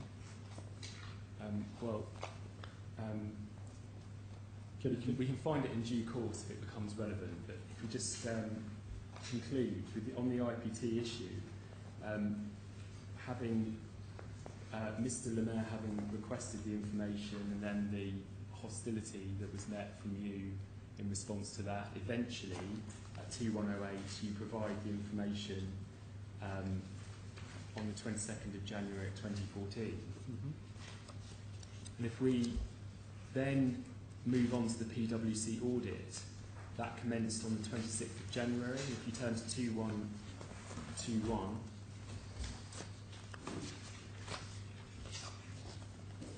it's an email we saw earlier. Mr. Caipuno emailed the draft accounts at 4:12 that afternoon. And then, do you see that at 2121? And then at 2126, Mr. Lemaire writes an email later on that day with a number of questions on the profit and loss draft accounts. See, that's his being fully involved in the audit process at this point, isn't he? He's been given the draft accounts, he's commenting on them. He could be commenting on them. And asking for some clarification. And then at 2156,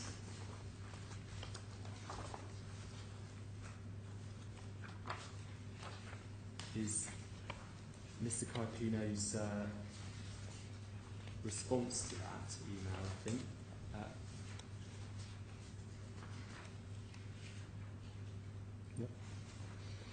At the bottom of the page, the following morning at 11:25. Yep. And that attached table, which is at T158,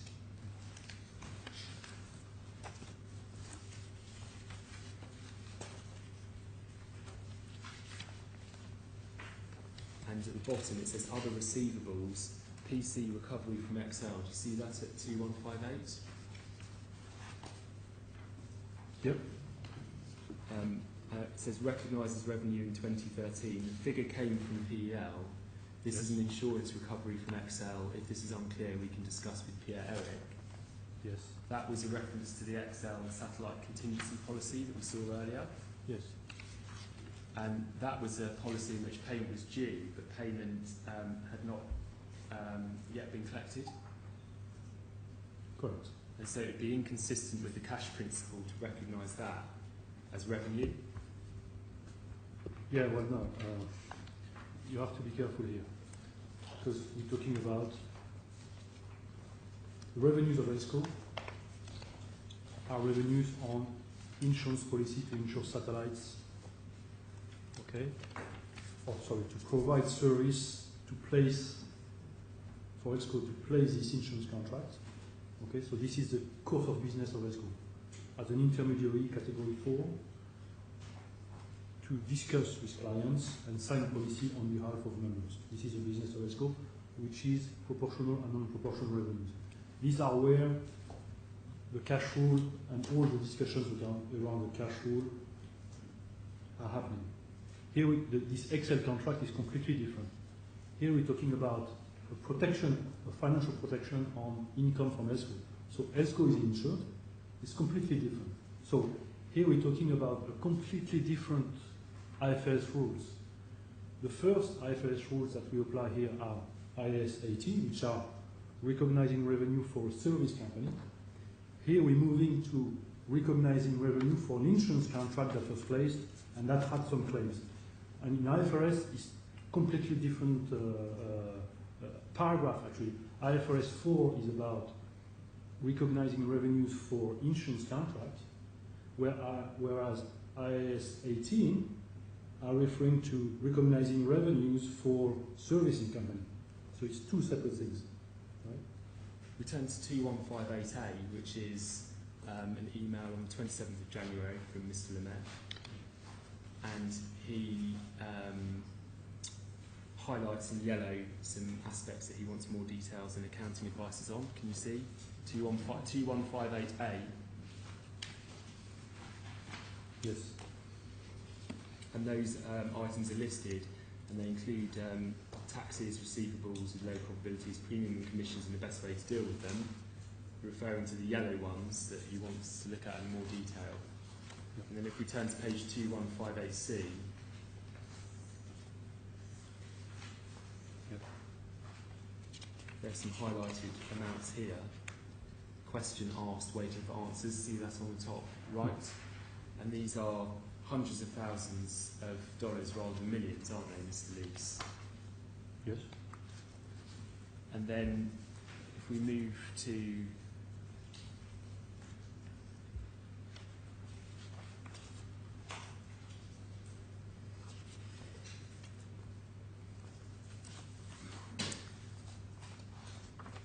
2148.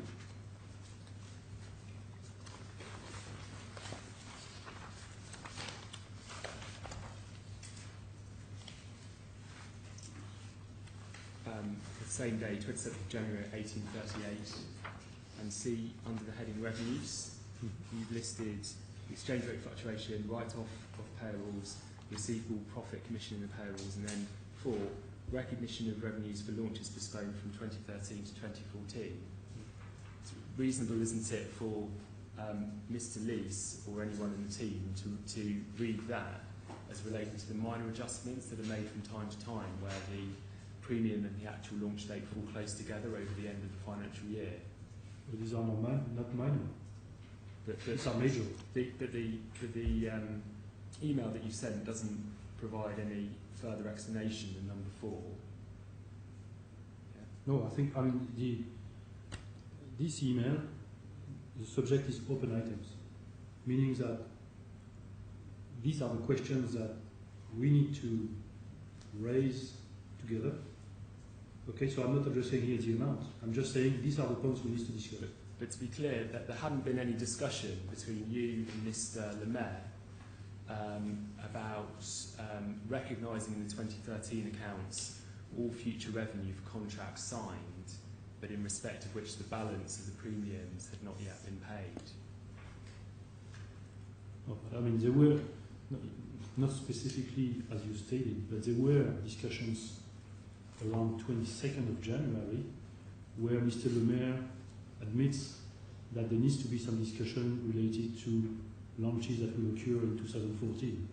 But this wasn't. But to be clear, that it was never discussed that you would PwC would look at recognition of revenues in respect of which the balance of the premiums had not been paid and no request for refund of the premium had been made. Oh, wait, first of all, this email, the email 2148, okay, is a list of agenda items. It doesn't enter into a discussion about what should or shouldn't be. Yeah, I appreciate that. Just now, let me just answer your question. The question of how we've done the accounting in the past in terms of recognizing revenues in different situations, okay, this is precisely what this email is calling to occur as discussion. So we cannot, I mean, the topic of this email is to say we need to have a discussion. So it's quite understandable that at this point in time we didn't have specific discussion on what are the amounts and how we recognize revenues.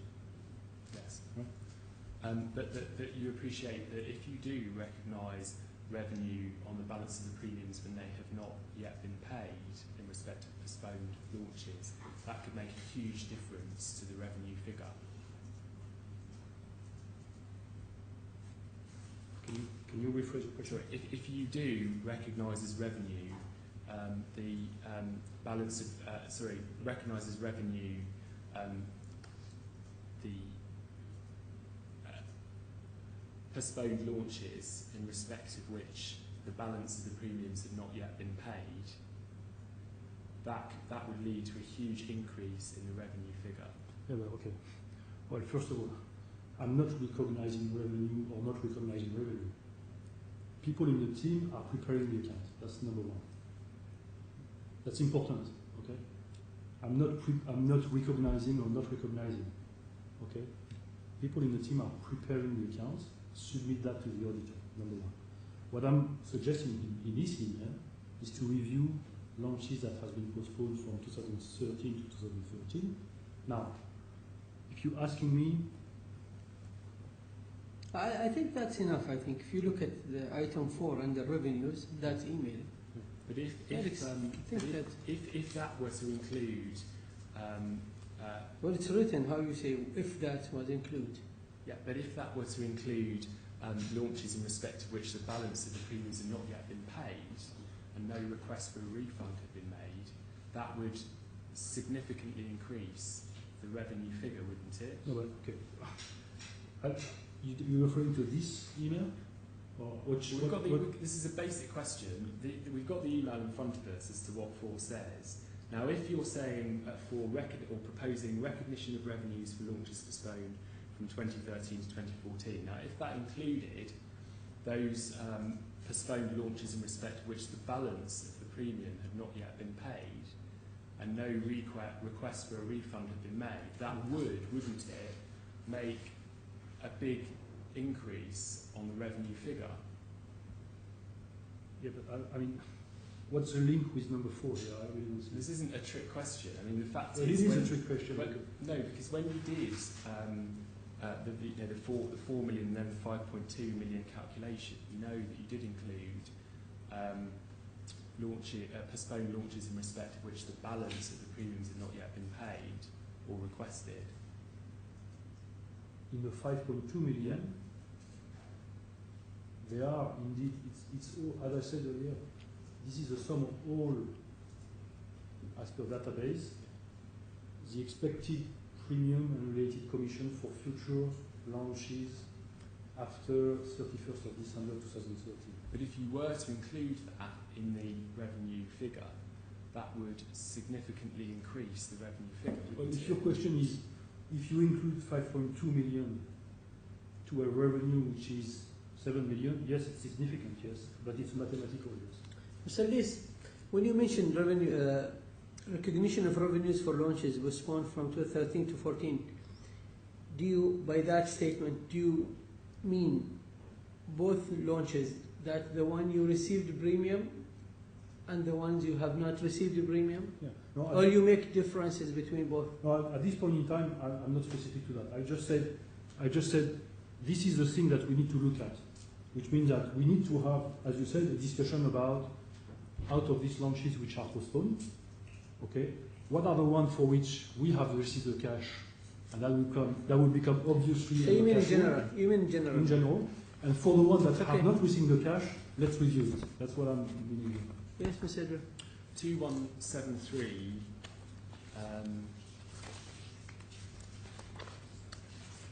Sorry, 2170 is the next email in the chronology.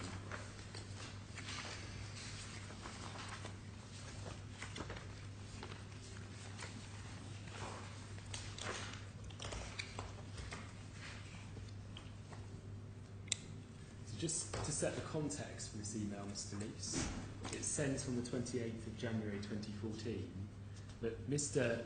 Lemaire, he went on Luxembourg on business from the 28th of January to the 6th of February. Yes. And 6th of February was a Thursday, and his first day back in the office was the 9th of February. Okay. And then this email is an email that you send to PwC without copying anyone in at all. Mm-hmm.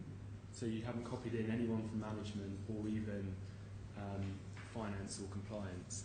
Correct, yeah. And this is the first day that Mr. Lemaire is on holiday, on business, in Luxembourg, that you do this. Yes. Are you asking me why, or just like you want to confirm? Confirm. And then, if you turn to what you're saying in the supported spreadsheet, 2173.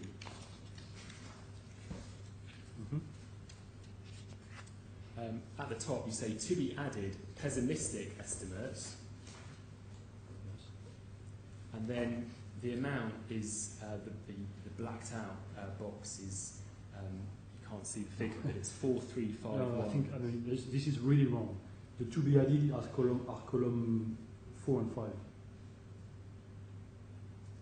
It's not the full table. It's no.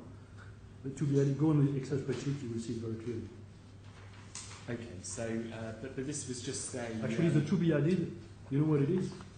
This is my estimates on the business that ELSCO will be doing in 2014, 2015 and 16 that needs to be added to calculate the overall revenues of ELSCO. And the figure is 4351185. No. The to be added figure is 1456 2912 3640. So the revenue,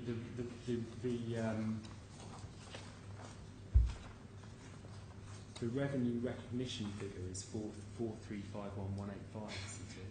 Say again. 4351. So So total revenue, you can just about see it in the black box. It says total revenue is 4351185. Yeah, but do you want me to explain the spreadsheet or? Just Your Lordship, in case my learned friend's copy isn't clear, what it actually says is total revenues non-recognised. Yes, it's not clear for me as well. Yeah, it says Yeah, total Well, I can see none. non-recognised. I can see none. Yeah. Okay. I And- can see and- none. So what you're saying is that currently non-recognised, but that they should be recognised because what you've pointed to is the anomaly due to the delayed launches with this dip because of the postponements of the launches. So what's the question, Mr. Edward, now? Sorry, you say non-recognised 4351185. Yeah, I thought you asked him to confirm first, and then you was saying Well, I something. can't. The problem, my lord, I have is that I can't see the box on my copy. My learned friend has helpfully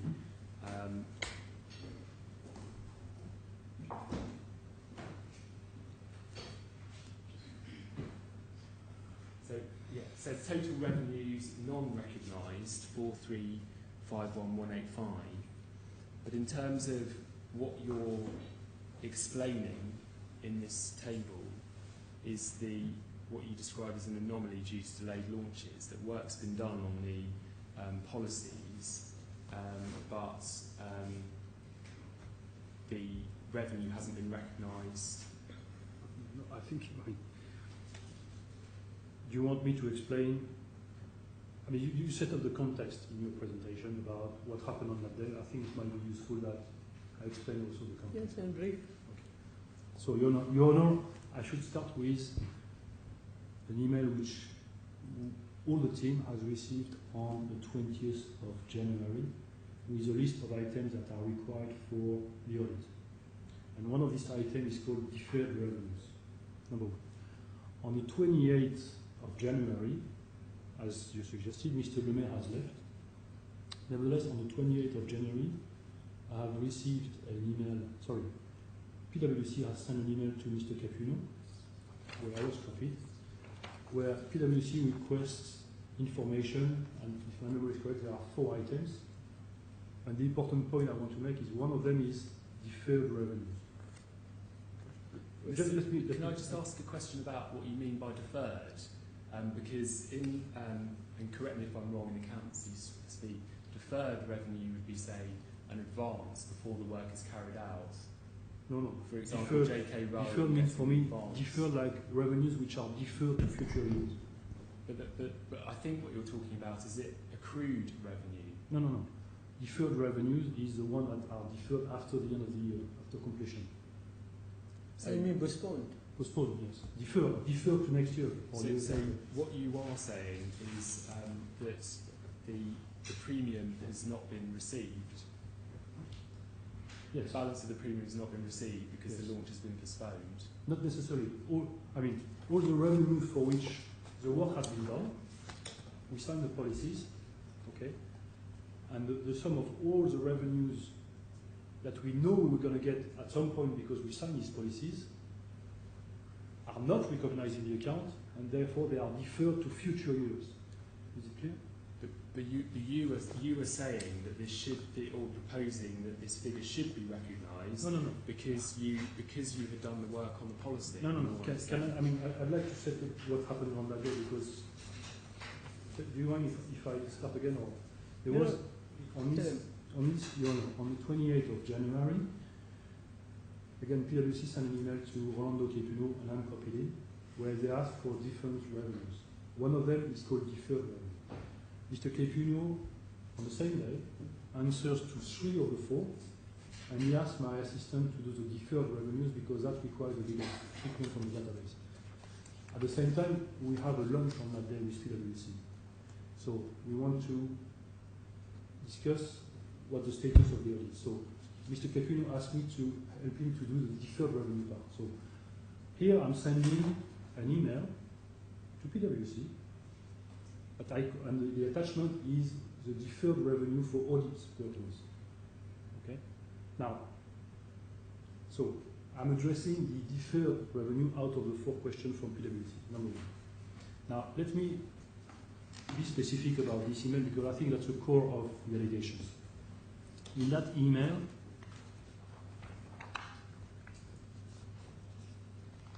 on the left column here, you see what are the expected revenues to come that are already, for the work that has already been done. Okay, that's the first two columns. Actually, column number 3 is the revenue, column number 2 is the premium. Okay? The next two columns here are my estimate of what would be the premiums that the team will continue to add if they continue to do You some mean the work. short one in the center? The short one is center. So these two, or actually this column, the column called proportional revenues to be added, relates to the business that the team will continue to do to add more business. Okay, but that's going to happen in 2014, 15, 16. And the last column here is the sum of column 3 and column 5. Okay, so here all I'm saying is this is already booked in. Column 3 is already booked in. Column 5 is what we're going to do to add to that. And this is a total of what will be the revenue ultimately. Now, I need to point out that in this spreadsheet, I clearly say that for 2014, 15, and 16, the proportional revenue remains in 2014, 15, 16. So I'm not suggesting whatsoever to bring these revenues that we already booked in into 2013. Sorry. Okay? I'm not, on the contrary, what I do here, I say, if I take this last number, because of the delayed launches, there will be an anomaly in the accounts. So I'm just saying, okay, all this brings to an amount which is quite high in terms of revenue, which already are in the backlog. Okay, this column here. Okay, I'm saying this amount is quite high. Okay, and by the way, this is due to the fact that some launches have been postponed, and therefore some of the launch, okay, and the revenues will be moving from 2013 to 2014. But what I'm saying here, I'm not saying we should put 5 million. I say the anomaly is in the range of 1 million-ish. Okay, this is what I'm saying. Yeah, so suggesting that I'm trying to change the methodology, or I'm trying to make 4 or 5 million or what have you into the number is not what this spreadsheet is saying. On the contrary. Well, That's fine. We move to 2175, which is PwC's response. It's at 2:57 p.m. And it says, number 1, a detailed listing of 4 million basic commission that has not been recognised. Yes. Yep. Do you want a clear explanation on this? In fact, when I send this email to them, they send this at the same time, and the two emails cross each other. So in fact, the detail of the basic commission is indeed the attachment of my email, which I send here, together with that one. 21690006, which is to help in tab 109, the first documents. You say between the two hole punches, you respond to that. So it's on the 28th of January 1812. The email showing the details was sent to you in an email earlier today. Sorry, which I'm not sure. Which one? If you just go to tab 109 and the first document in that tab. So go to tab 109. 109, sorry. The first document in the tab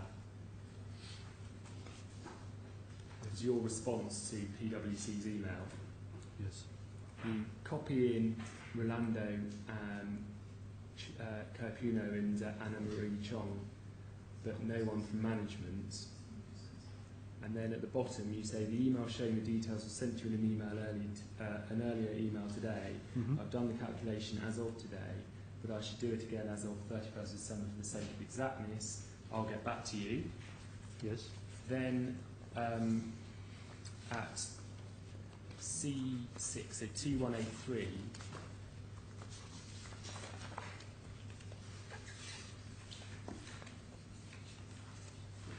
Yes. there's an email the following day at 9:33 a.m. and from Mr. Lemaire to you personally, Yeah. and it says at the bottom, you've told me in various emails that it was not your intention to hide some accounting options from me, and I'm prepared to believe it. I'm prepared to recognise that I've overreacted and suspected your integrity on false impression. On your side, I hope you can understand that I'm over suspicious on these topics, so please help by being very transparent on accounting matters. And so the expectation of transparency on you couldn't have been clearer, certainly as at the 29th of January. Related to what? In relation to your role in the audit. Okay, but I mean, if again, my email on the 27th sets up the open items, including the postponement of launches from 2013 to 2014.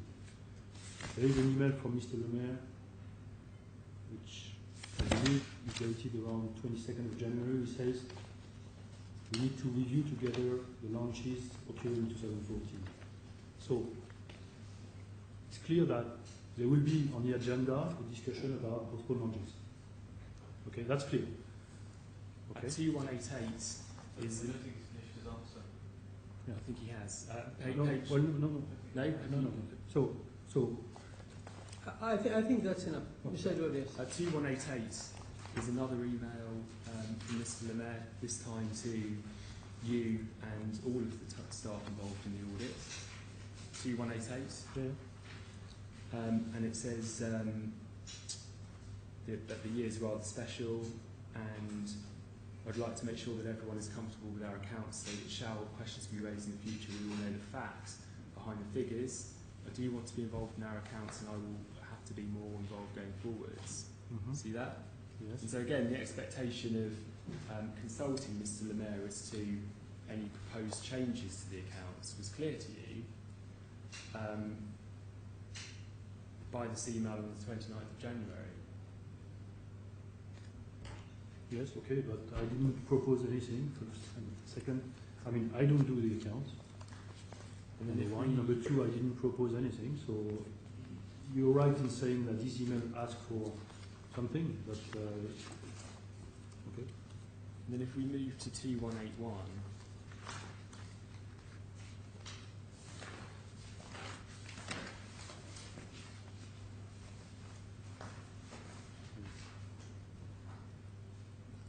on the 29th of January at 17:13, you say forward deferred revenues issued. Just deferred revenue means you've received the revenue, but you account for it in the next year? No. No, I said to you, I can repeat, but accrued means you've not yet received the revenue. deferred revenues, and I said it earlier, the deferred revenues in this calculation, sorry, in the calculation on the email on the 28th of January, the 4.3 that you have in the red box, okay. On the 28th, I explained to PwC that this amount is significant. And the reason it's significant is because there are postponed launches. Okay? This amount is calculated as I said before, all the revenues calculated from the database that we expect to receive after 31st of, for launches after 31st of December 2013. What I'm doing in this email, 2081, as I said before to PwC, I recalculated this more precisely as of 31st of December 2013. So I'm not suggesting any change. I'm just saying, by the way, we are doing a research on it and we need to be discussed. I'm just saying that this amount which in 2 days before I was estimating at 4.3 million, now becomes 5.2, which is even more significant. But this, you say the unrecorded revenues come mostly from commissions committed in signed contracts for which the launch is to occur after the 31st of December 2013. Yes. And to reach that figure of 5.2 million would involve recognition of revenues where, in respect of satellite launches that have been postponed all the way up until about 2016. No, it's written unrecorded revenues. So we're not talking about recognition of revenues. We're talking about informing PwC, as per their request, by the way, of deferred revenue. What is the amount of business which is out there, which is not in the account, okay, for launches which will happen after 2013. This is what they're asking, and this is what I'm providing. This is an information about. It is very important because here again, 5.2 million if you look at the revenues from ELSCO, 5.2 million represents roughly 1.5 years of revenues. So we have a significant amount of business which is not in the account. If ELSCO stop doing anything, they will receive it. Okay? And PwC needs to know that because of the audit that they're making and as per IFRS. And they need to know that to complete the audit. I'm not saying this amount needs to be put in the revenues. I'm just saying this amount is very big, and it's very big because there has been some postponed launches. It's very different. Well, I suggest the implication from this email is that you're asking PwC to consider recognising that figure as revenue. Wrong. Having not consulted with management as to that course. Absolutely not. And that it was wrong of you to send these emails without copying in anyone from management. That's wrong. And it was wrong of you to propose this without consulting anyone in management. That's wrong.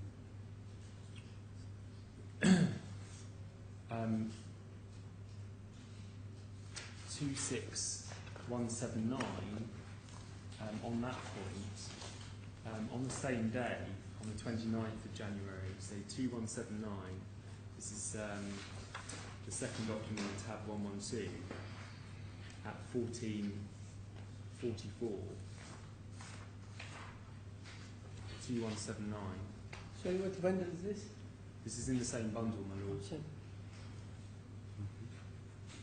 And you are emailing copy. Page number again, sorry. Sorry, 2179. Are you going back? On the same day, you're emailing Mr. Lemaire about IPT and the IPT issues. See that? 2179? 2179. This is not about IPT. So,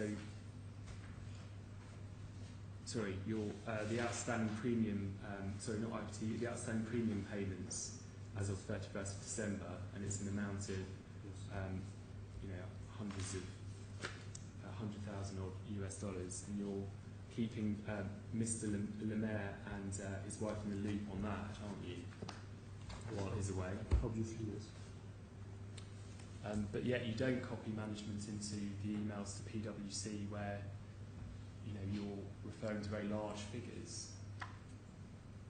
No, but Why? again, okay. It's not transparent, is it? No, but I think again, we're going for lunch with PwC, and in that lunch, we discussed about the status of the audit. Okay. PwC, when we return from this lunch, they asked me, okay, can you send me this information? So I'm sending them this information.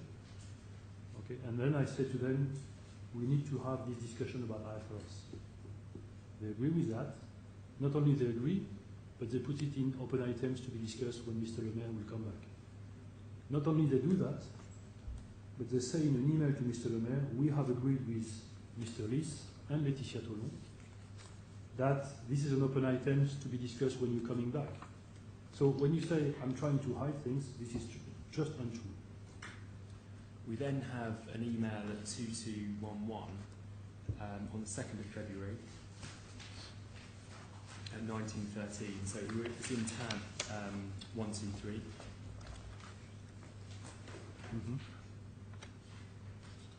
And so it's an email from Preeti Sindhu, PwC. Yeah. And then if you turn to 2213, the second item on that list is proportional revenue recognition.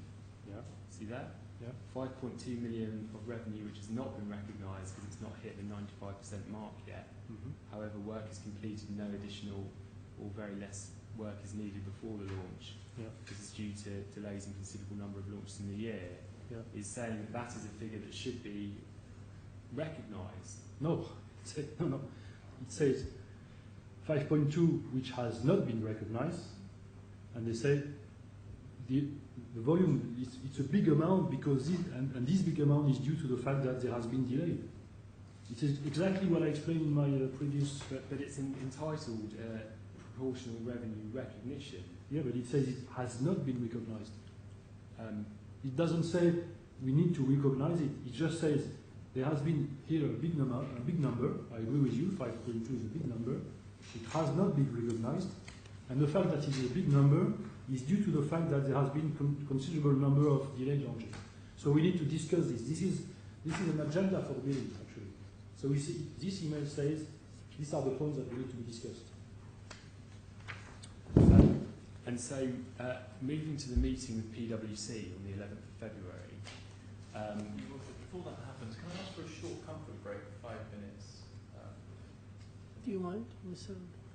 No? This has been. Is that okay? 5 minutes break? Please, something. Actually, let's make it 10 minutes. All rise.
Mr. Lees, the meeting with PwC was arranged for 9 a.m. on the 11th of February.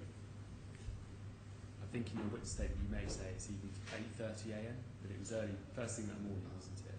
My recollection was 8:30, but it might be late. It might be 9. Sorry. And the meeting was designed to close the accounts? No, It was the meeting at which the final payment under the SCA would be finalised? absolutely not.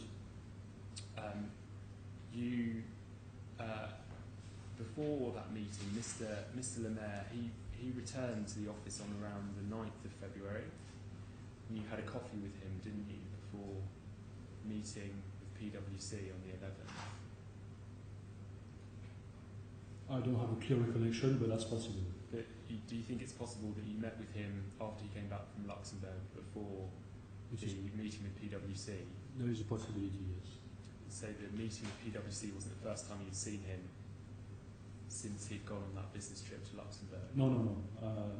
I think he came before. We actually, we might not have a coffee, but I was seeing him. You know, our school office, it's an open space, so I cannot miss him when he's here. And you said everything was fine. He asked if everything was fine, and you confirmed that that was the case? I don't think that's really a conversation that we had, but that's possible. And you didn't mention anything about the 5.2 million emails to PwC during that conversation? No, we might have just discussed about where the status of the audit. Yeah. But you didn't mention the emails that you saw before the break, the 5.2 million? Not specifically that one. And do you agree that Mr. Lemaire asked you if you wanted to speak about the SCA during that informal chat? This I really don't think this happens, to be honest. And you said you would do so once the accounts were finalised. So again, You said you would do so once the accounts were finalised. I don't understand. Did you say did you say to him that you would speak about the SCA once the accounts were finalised, or something like that, before the meeting? Yeah, I think the reason why we had mid-February as a date, in mind, was for me to support the completion of the account until it was finished. But that was obviously postponed because of at the demand of Mr. Lemaire, actually. So just in response, to be clear, just in response to my question, this informal discussion you had with Mr. Lemaire, or might have had with Mr. Lemaire before the meeting with PwC, had you said that you would speak about the SCA once the accounts were finalised? Yeah, I think it's fair to say that our agreement was, let's finalise the account, and then as a second discussion, let's discuss about what the SCA will be, what will be the consequences of the SCA. Your witness statement doesn't mention any informal discussion with Mr. Lemaire before the meeting with PwC? No, because I don't really clearly have a recollection of this, to be honest. Okay. In terms of the meeting, the first item for discussion was revenue recognition, wasn't it? No, it was, I think we took the items one by one on the PwC list. But that was the biggest, potentially the biggest item for discussion, given the figures involved, millions of dollars. No, again, it has never been a question to put the 5.2 million into the revenues. But it's we started the agenda with point 1 of the PwC agenda list, or open points. But I think the agenda we're talking about is at 2213. Which one? Is the 2nd of February email from PwC. So if you have open, we looked at it a moment ago, C6, 2213.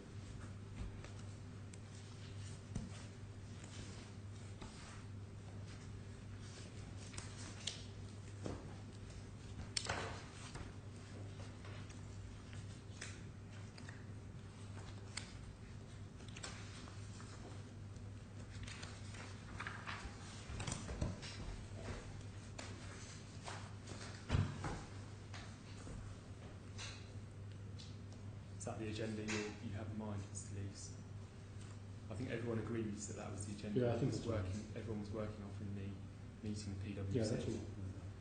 And proportional revenue recognition is high up on the items for further discussion, isn't it, on that list? Yeah, it's It's number the second one, item. two, no, it's 1, 2, 3, 4. No, it's further discussions, and then it says No, proportional I revenue. mean, we started with the first one, the bad debt provision. Yeah, for discussion, you've got premium tax adjustment, Yeah, but we proportional revenue recognition. again we started with point number 1, which is Ping An, the first item. This is not board meeting, no? No, this was not. Mr. Lemaire said that he understood that PwC had asked for the accounting methodology to be changed. Do you recall him saying that? No. And Ms. Sindhu said it was your proposal. There was no discussion about who proposed what. It didn't happen because I didn't propose anything. You said that you were trying to ensure IFRS compliance. This is true, yes. This was at an early stage in the meeting. No. Again, the meeting started with Ping An discussion. Mr. Lemaire asked everyone to leave the room. At some point, yes. You said you wanted to remain in the meeting as CFO. No, I said during the meeting as a CFO. You refer to the when he asked to leave the room? He in the meeting. So the meeting starts. There's a discussion about proposed revenue, proportional revenue recognition, and then he asked everyone to leave the room. No. The meeting starts. We discuss about Ping An. Okay. Once again. Then we discuss about point 2, which is the Amazonas L+3, L+5. Well, I think we disagree on that. Okay, that's my statement. Okay. Because Mr. Lemaire will say that occurred after you'd come back to the meeting. I didn't come back to the meeting. Just turning to the point where he asked everyone to leave the room, I think it's agreed. He said that he was entitled to speak to PwC without you as CEO. Yeah, during the meeting when we discussed on Amazonas, he asked everyone to leave the room. I didn't understand why, as a CFO, I had to leave the room. Then I left the room. And I haven't been after that moment in a room with PwC. And he said, as your boss, I can ask you to leave or indeed fire you. No, he said precisely, I can ask you to leave the room. I can also ask you to leave the company if I wish. You then left the room. Yes. And it's the defendant's case that after you left the room, you told staff you'd been fired. Incorrect. Well, Elseco has an open plan office, so when you come out of the conference room, Yes. there is the open plan office to the left. Yes. And I just want to look now at your version of events on this allegation, because it has changed over time. So Again, that's a comment that should be reserved for submissions. You should put the question. put the document, first document to the witness. So C72414.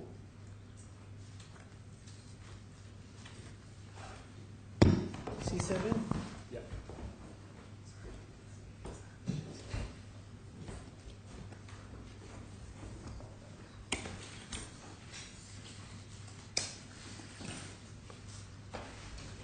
Two four 2414.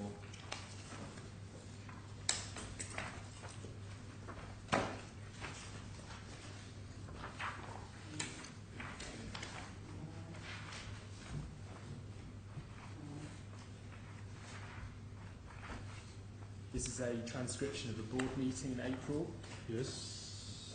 and the exchanges between the two hole punches. Mr. Lemaire says you did not say that you were fired or you did not leave the room. You say I did not leave the room, you asked me to leave the room. He says I asked you to leave the room, yes. Did you say that you were fired when you left? And you say I do not recall. Mm-hmm. And then he says you do not recall, you have a short memory. So when you were first asked about this in April 2014, you said you do not recall. Yeah, well, there is a very specific reason for this. In the beginning of the meeting, lawyer of Mr. Lemaire and ESCO reminded us very kindly that we shouldn't discuss anything related to the employment case. So I prefer to say I didn't recall in order not to enter the discussion of what was said or what wasn't. If you take out file A, which is the statements of case,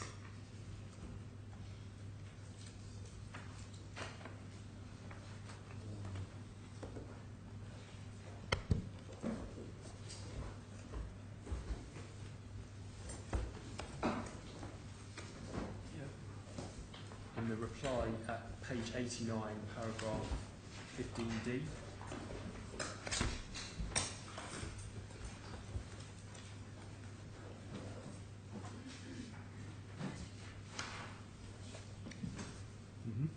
in response to the allegation in the defence that you had self-proclaimed that your employment had come to an end, was to deny that, but to add at D, C, the second sentence, the claimant further avers that he was upset and shocked by Mr. Lemaire's threats, and on leaving the meeting room quietly repeated the following sentence himself: "He wants to fire me." That's correct. So is that his witness statement? So this is his reply, signed by a statement of truth by Mr. Lees. The proposition put to this witness was that sorry, he if I said can- he was fired. That Sorry, is not what is said here. sorry, this is his version of events in response to the allegation that he had self-proclaimed staff that he had been fired. So in the board meeting, he said, "I do not recall." In the reply, he is saying he is denying that, but he's also saying at 15D that he quietly repeated the following sentence himself: "He wants to fire me." Yeah. What's the explanation? So So again, What is the explanation? why I said first I don't recall? Yeah, and the minute you said I don't recall, Well, and in the submission you said you was fired. No. no, I didn't. I never said I was fired. I said I might have said to myself, he wants to fire me, okay? But again, I didn't want in that board meeting, okay, to start to say what was said, what wasn't said. So I just denied. I said I don't recall anything. You know, I'm not recall.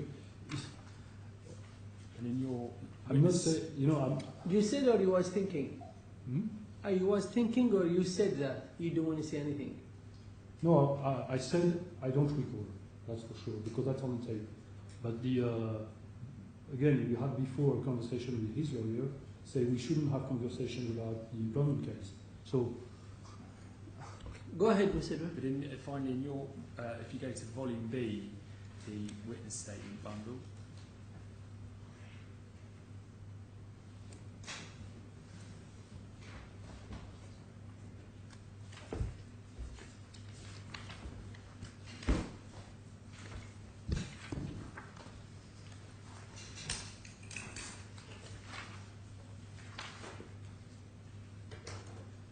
What page are you looking for?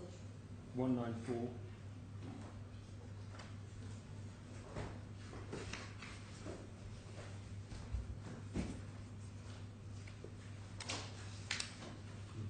This is your, I think it's on that page, your account of what happened after you left the room. And nowhere in that account do you mention that you'd said he wants to fire me or anything like that. In your statement, you don't say that you even said that under your breath. okay. The question, Mr. Lees, is that there are going to be 3 witnesses who saw this, and they're all going to say they heard it, that you came out of the meeting and announced to the whole office you'd been fired when you had not. Well, that would be my comment. Why would I say I've been fired if I hadn't? Then Mr. Lemaire called you back into the meeting with PwC, This is not true. and it's at that point that you presented a printout from the internet with IFRS rules. No, the printout came in the discussion when we discussed Amazonas, straight at the beginning. And it was at that stage that PwC questioned your proposal. Again, I didn't propose the accounts because the accounts were proposed by the accounting team, and I didn't propose any revenue recognition methodology or whatsoever. I suggested in an agenda to discuss about postponed launches. At the end of the meeting, as part of the meeting, you told PwC, I'm leaving on the 15th and taking a few days off. No, that's, I mean, if you question about, I was sitting outside the office waiting for Mr. Le Maire to finish his discussion, his private discussion with PwC. So I was in the coffee area of ELSCO, in the middle. And when he finished the meeting, PwC passed by, and I said, goodbye. That's it. I mean, goodbye. I said, I'm taking a few days holiday, and I didn't come to this kind of details now, because actually at that time, when they left, I didn't even inform Le Maire that I was taking holidays. So, but it sounded a bit like you were resigning because you were going on the 15th and taking a few days off. I never resigned, and I have no reason to resign. On the contrary, why should I resign? There was a point which was raised on IFRS by me. Why should I resign? You said something like to PwC, goodbye, or I'm leaving on the 15th, taking a few days off. No, I didn't say this to PwC. PwC then left, and you went back to collect the box with the laptop and so on. No, my box was ready by that time. It had been ready when the mayor was discussing with PwC. I mean, is this detail right that you took the box? Firstly, you wouldn't let Mr. Le Maire look inside the box that you prepared. He didn't ask for it. He said to me, "I've got some questions to ask you." You wouldn't let him see what was in the box. Well, I left with the box. He said, "I've got some questions for you." I just continued my way. And is it right that your wife was in the car park? No. Ready to pick up the box? No. And you... I mean, technically, what you're saying is untrue. But you went to give her the box and then returned to Elseco? No, not exactly. What do you mean by not exactly? Well, you didn't. What happened is not what you're describing. So, to be clear about your version of events, it's not that you left Elseco, gave the box to your wife, and then came back in to speak to Mr. Le Maire. No. My wife was waiting for me outside the parking. I explained to her that I need to go with her in the parking, which we did, and then I came back to Elseco. So did you leave the box with her in the car before you came back? Yes. And then you had a discussion with Mr. Le Maire at that point? No. When I came back, Mr. Le Maire was in a meeting with one of Elseco members. But after that, he came. A private meeting he had. After that, he came out and spoke to you again. Yes. Before you left Elseco for good. Yes. And he said Elseco is not a holiday camp. No. And you said something like it's not as bad as it looks. No, I didn't say that. First of all, I speak in English with in French with Mr. Le Maire, as you can expect. Yeah. Okay, and in French we have an expression which I think I said, which is the equivalent of the translation is "you're going the wrong way." You walked out of you then left Elseco for good at around midday. Yes. And you said that you would be sending an email to Elseco's clients regarding your departure. No, it's not what I said. I said to him, remember on the day before, I sent to him, you pointed it earlier today, there was a draft of a farewell message. What I said to him is, I need to change the content of this email message. So we saw the draft on the 10th of February, Yes. earlier on in this cross-examination. Yes. What you were saying is you were going to send that email again No. to Elseco's clients. No. I said to him, I will need to change the content of that email. And in fact, I haven't sent it until May with a different content. But without his knowledge or consent. Well, actually, he commented my email dated, draft email on the 10th. He sent me a comment to it asking me to review it on the view of the Article 11 of the SCA. Okay. Therefore, I took this into account and I modified it. But again, as I said earlier, the point of that farewell email was to inform people that I was not at ESCO anymore because I didn't want to receive these phone calls and these phone calls again. Okay, I wanted to inform them definitely that I was doing something different from space insurance. You said, see you in court, to Mr. Lemaire. Yes. I just want to put a few more documents to you on the termination issue before we move on to the last section of this cross-examination. C62234.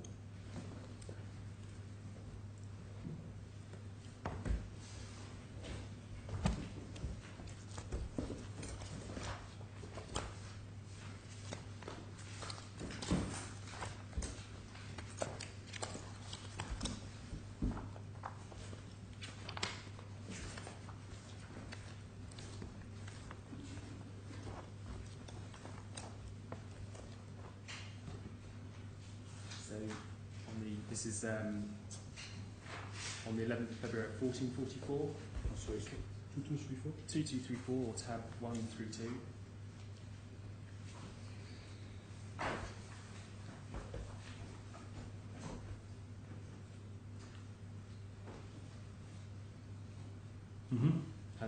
You say it came to my attention that my email account password has been changed as I'm on holidays. I think you described this in your first claim form as usurpation of plaintiff's identity, closing your email account. No, not exactly. What I'm referring to when I say usurpation of identity is I found it very odd for Mr. Lemaire to send to many people emails using my email address without telling me or without even referring I was gone. I found it very odd. But given that you had left with the company laptop and you had, at least on your case, referred to a departure email, we say that you threatened to email the Elsa Coast clients. It's a prudent step to disable your email account to protect the business. No. I mean, are you really saying in any case, it doesn't change anything because it's not because I don't have my ESCO emails anymore. At 2250,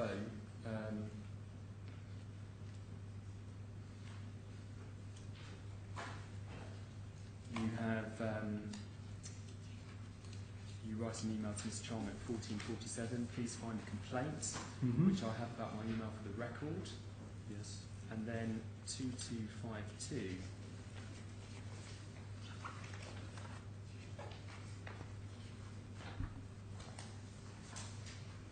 She says, I do not have an idea on the below, and you say this should be addressed directly to the DIFC DFSA as per the law. So it's an escalation in your emails there on that point. No, I think it's just a reference to the ESCO procedure. And then at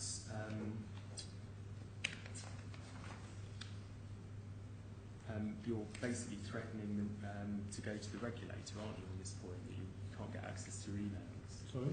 You're basically threatening to go to the regulator. You're basically saying that this complaint should be treated as a complaint to the regulator because you can't get access to your email account. No, I said to her, this should be addressed. So it's not me going to anyone. I asked her to take action. But yeah, this complaint should be forwarded to the regulator. No, I said this should be addressed directly. So I leave her about the format and how she said, but I found it very odd in a situation where you go on holidays, you private your emails, and especially in the context of having been removed from a discussion about IFRS. But in the context of you taking a laptop with your entire Outlook inbox on it. No, but that's not relevant to that. They disabled your No, email okay, access. just wait a minute. The problem I have in this email, okay, I was removed from a meeting discussing about accounts because I raised questions related to IFRS, which is my role as authorized person. And as a consequence of being removed from that meeting, I lose access to my email. Okay? And I think the two together are enough at least to raise to compliance a question that she needs to review, first of all. Okay? And remember when I left the meeting after being asked to do so by Mr. Lemaire, I left the meeting at 9:20, and at 9:27 I sent an email to the compliance officer reporting what happened. Like I was asked to leave a meeting because I raised questions related to IFRS. Okay, so here, this email, number 2252, okay, has to be looked at in a view of I was removed from meeting where IFRS was discussed in my quality of CFO, and immediately thereafter I was removed my access to emails. And then you're dismissed by letter of the 12th of February. Sorry, there's an earlier email that says from Mr. Lemaire that your collaboration has ended, but that's confirmed by a letter, 2277 on the 12th of February. Well, there are quite a few emails, as you know, in that period, but primarily the first email from Mr. Lemaire states that I resign. Well, what? And then the following day I received this letter on the 12th, okay, saying I was terminated.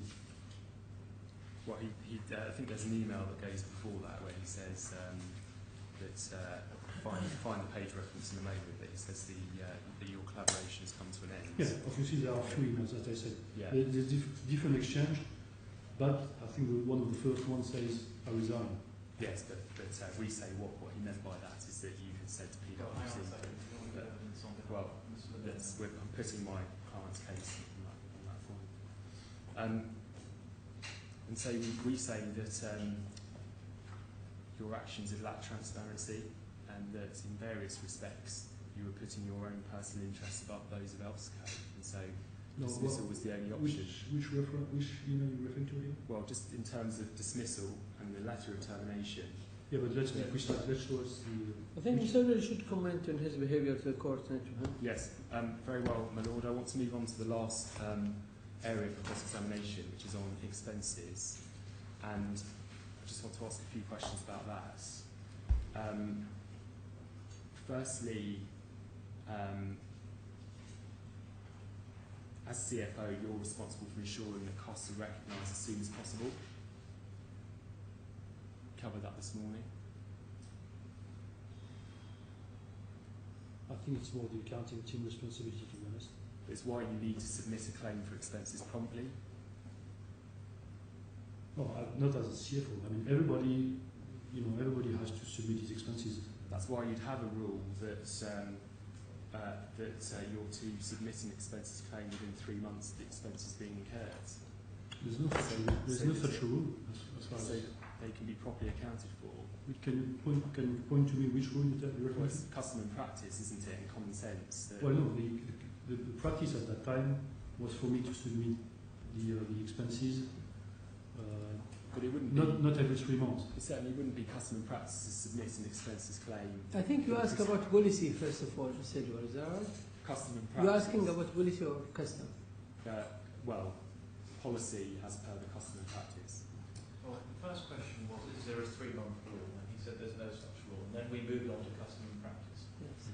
But it certainly wouldn't be in accordance with good accounting practice to submit an expenses claim for the previous year after the year end, would it? Well, you're referring to which one? Because I think we have to be precise here. I submitted the 2012 expenses and a bit of 2011 in January 2013. At that time, the financials for 2012 were not finished, were not completed. We didn't even start the audit yet. So your remark is inappropriate in a sense because when I submitted these expenses, there was still a lot of time for including them in 2013 accounts. Well, if we turn to C2 1049, Sorry? C2 1049.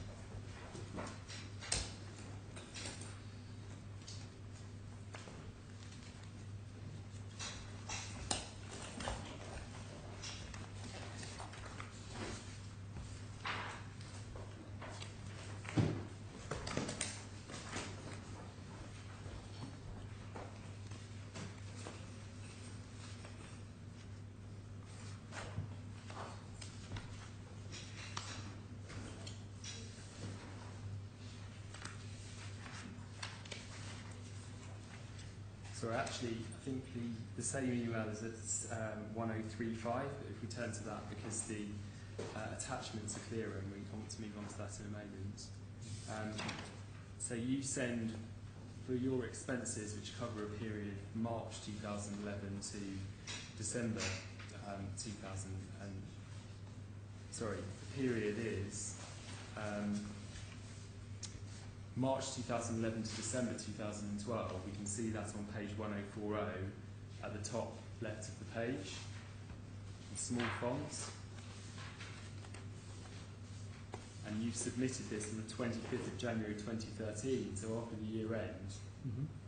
And you haven't included these expenses as costs in the 2012 accounts. Well, I was not doing the account.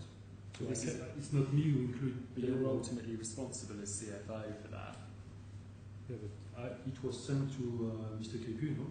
And the amount is not insignificant. It's $41,830 that you're. Yeah, but first of all, okay. As you notice, this is I take the email 1049. Okay. 1049 is an email sent by my wife. And what my wife was doing in previous years, before Mr. Capuno was there, she was sending a spreadsheet similar way, okay, and she was requesting Kenneth Patingo, who was prior Rolando Sal, to check each and every of the box and send back to my wife the HSBC accounts. Okay, so here again, my wife was sending the same spreadsheet that she sent in previous years, instances, to Mr. Capuno. The first column were blank in terms of leaving to Mr. Capuno the ability to figure out whether this has been reimbursed to my HSBC account or whether this has been reimbursed to my private account. And the reason for that is she doesn't have, and we didn't have, and we still don't have, by the way, the bank statement for my HSBC account. So she cannot recognize what was paid on HSBC, what was paid on my account, because still until now, all my HSBC statements have been kept at Elsco. Well, it's Elsco's HSBC account, but just point number one. So it's Elsco's HSBC account. Well, it's called corporate accounts. Yeah. But the problem is, when you're referring to reimburse me my expenses, okay, you're referring to the HSBC account. So whether it's, we have to make it clear for the court that are we talking about my account or? Sorry, but you must know when you use the company credit card that you can't claim that for expenses, right? No, but it's called the card is a MasterCard with my name on it. Yeah. Okay.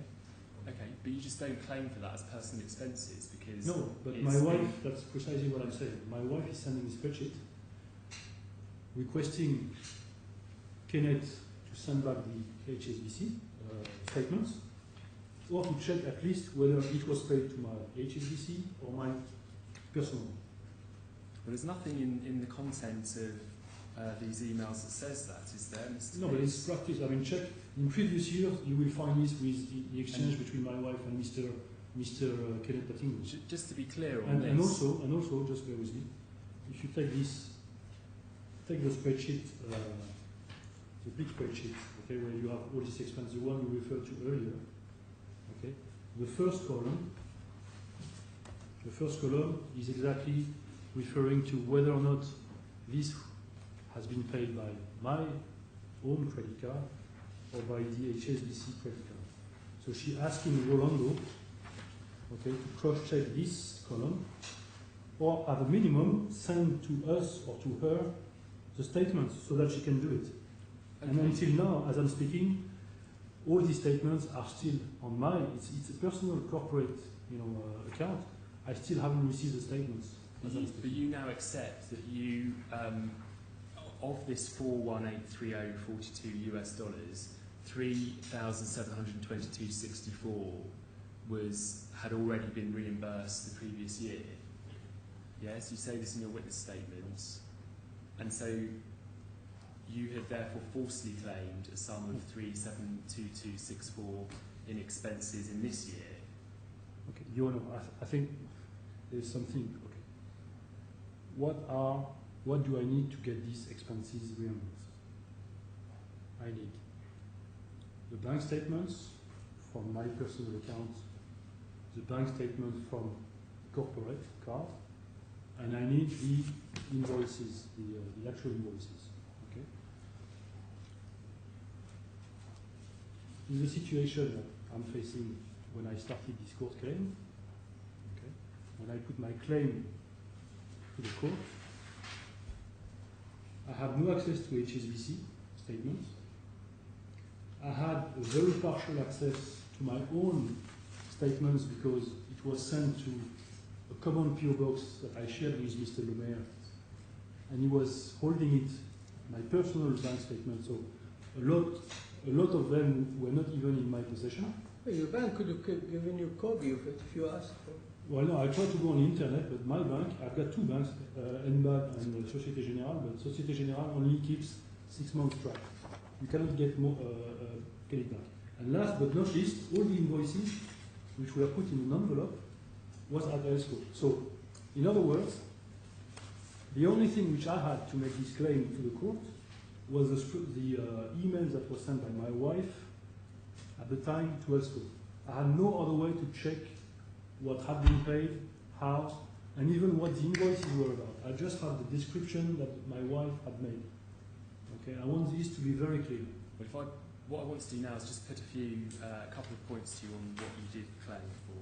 So 1040, Yes. we can see quite a few in this document references to EPCO, Carburant, Special Petrol, Dubai, P lease. You see that by the second hole punch? Which one is it? 1040, December, 14th of December 2011, Conveyance, EPCO, Carburant. 1040. 1040.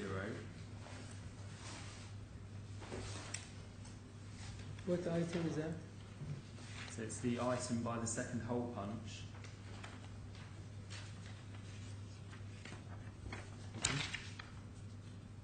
And we can see that item, that's for petrol in Dubai for your car. Yeah? I'm not sure which. What date is that? What date? So it's on the 14th of December 2011.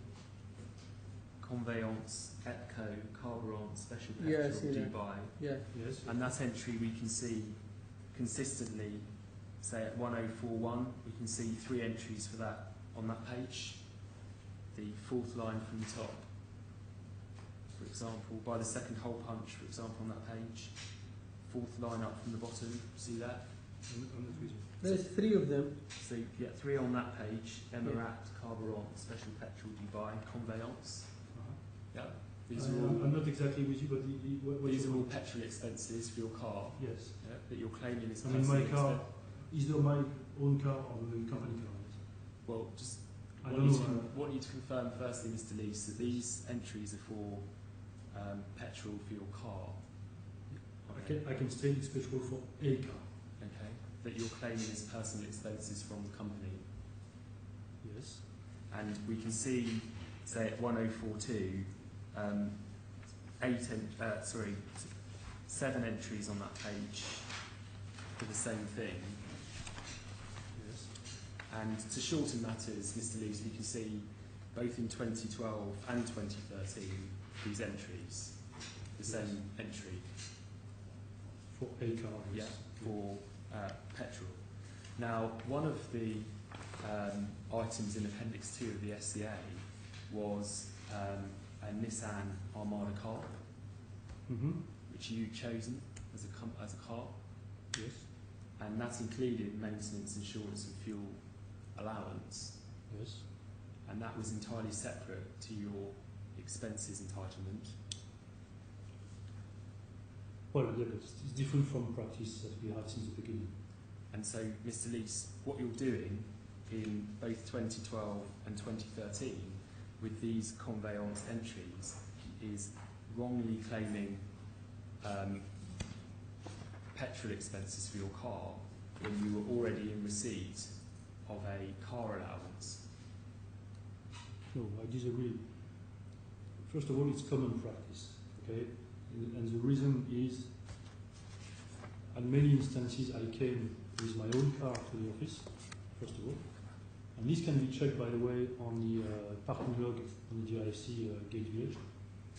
So I was using my personal car to come to the office. Okay, so we can, I think, associate this with mostly professional expenses. Now, number one. Okay. Number two, this is common practice at Telesco since the beginning. And I will give you an example on Mr. Lemaire, for example, expense, if you allow me. Mr. Lemaire, same like me, he chooses his company car. Okay. But then he comes to the office with a taxi. Okay. Not every day, but he has a lot of expenses with taxis. So one can argue that I'm using my own car to come here and I'm paying for the expenses. On a similar way, he has a company car, he has expenses for petrol, but he comes with a taxi. He actually charges petrol for his own car, like I do, including for personal use. And more than this, interestingly, at some point he was complaining for me to charge for Salik twice, because on one day there were 2 Saliks. But he lives where he lives to go to the office, there is no Salik. And he was claiming Saliks. So there is definitely there a rule which is not, as you say in the SCA, okay, which is common rule. And I will add one more thing. Why should they pay twice? They've given you a car allowance. They haven't paid twice. And yet you're also sorry, they haven't paid twice. They haven't paid twice. When I was coming to the office with my own car, I was using petrol with my own car. Okay, that's it. So okay, so I didn't ask it for twice, as you suggested. Now let me also say something to you. We're talking about expenses here, right? Remember the SCA, in the SCA, I am paid the retained earnings, which clearly is revenues less expenses, which means that if I were to increase, as you're suggesting, the expenses, okay, to my own benefit, okay, then I was decreasing the retained earnings by calculation. So basically, okay, the simple fact that if I were to increase, on the one hand, artificially, as you suggest, the expenses, okay, I would automatically, by construction, reduce the retained earnings that were due to me anyway. So basically, what goes out of one pocket goes back to the other pocket. So why on earth would I increase artificially something which, in any case, will come back to me? I want to move on to another irregularity with your expenses claim.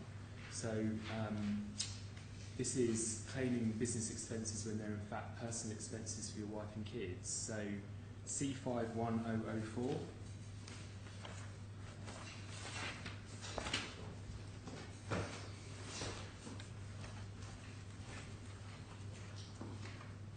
Sorry, my C2, C5. C2, yes, one.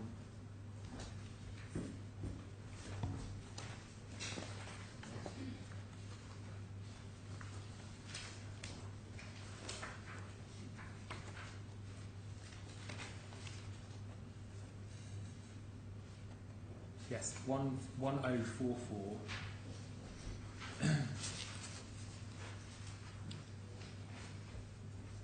And between the 2 hole punches. What's bundled again, sorry? It's C2, my lord. C2. Page? 1044. Yes. And between 2 hole punches, a sum of 2,110 dirhams for travelling, British Airways flight, and then lease. See that? Mm-hmm. And then, in fact, that was a ticket in your wife's name. for her flights in a sum of 2,110 dirhams. Well, this is what was sent back to me. Again, I didn't have the invoice with me. Okay. So We've got the document in there in the bundle. yes. The reference is C82597. Okay. No, I'm not. But you're not disputing I'm that. not disputing that. But it's wrong to, isn't it, pass off flights for your wife as personal business expenses? No, I mean we had also family allowance first of all, and second of all, when I opened this claim to the DIFC, okay, the only description I had is this spreadsheet.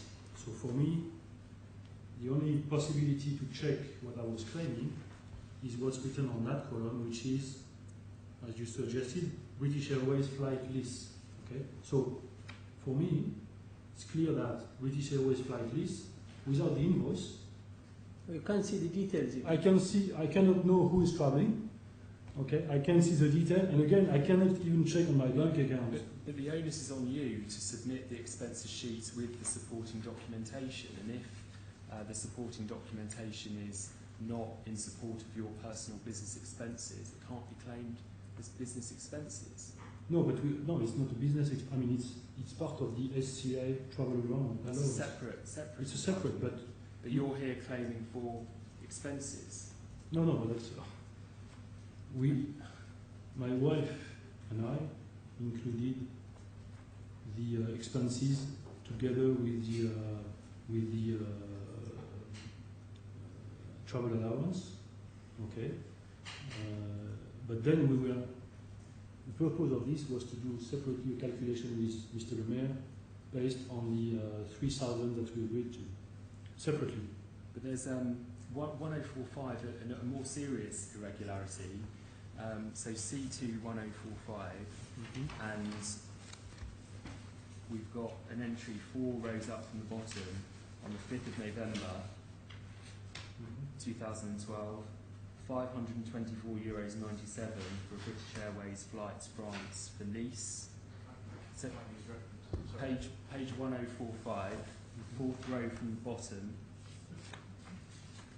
5th of November 2012, 524.97. Can you see that entry? British Airways flight France list. Yeah. Yeah. Okay. So the sum is 524.97. Yeah. Check that I've got the same document. Page 1045. Yeah, the 5th from the bottom, is that right? Yeah, 4th from the bottom, my lord. 4th, yeah.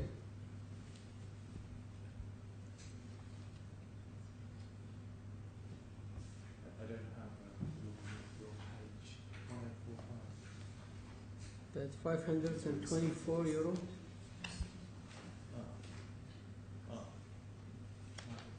So I have a slightly different one, but that should be a problem. And then if you turn over the Can I page, just ask for them to wait until Yes. they can carry on? Yeah, why not?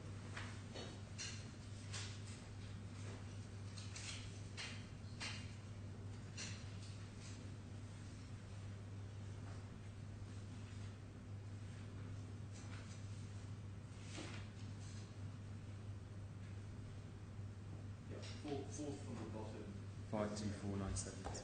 And then if you turn over the page to 1046, by the first hole punch, there's an entry for 38 on the 4th of September 2012, 382.97, British Airways flight lease.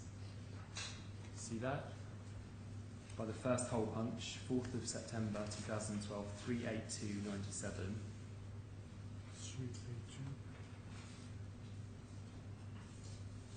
382.97 Okay, euros, yes, British yeah, Airways yeah. flight lease, yes, on the Yeah. 4th of September 2012.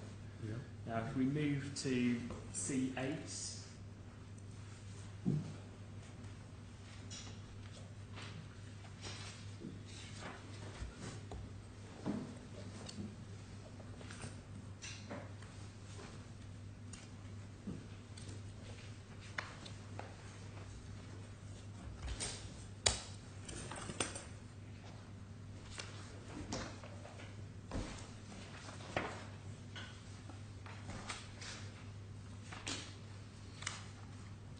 2673.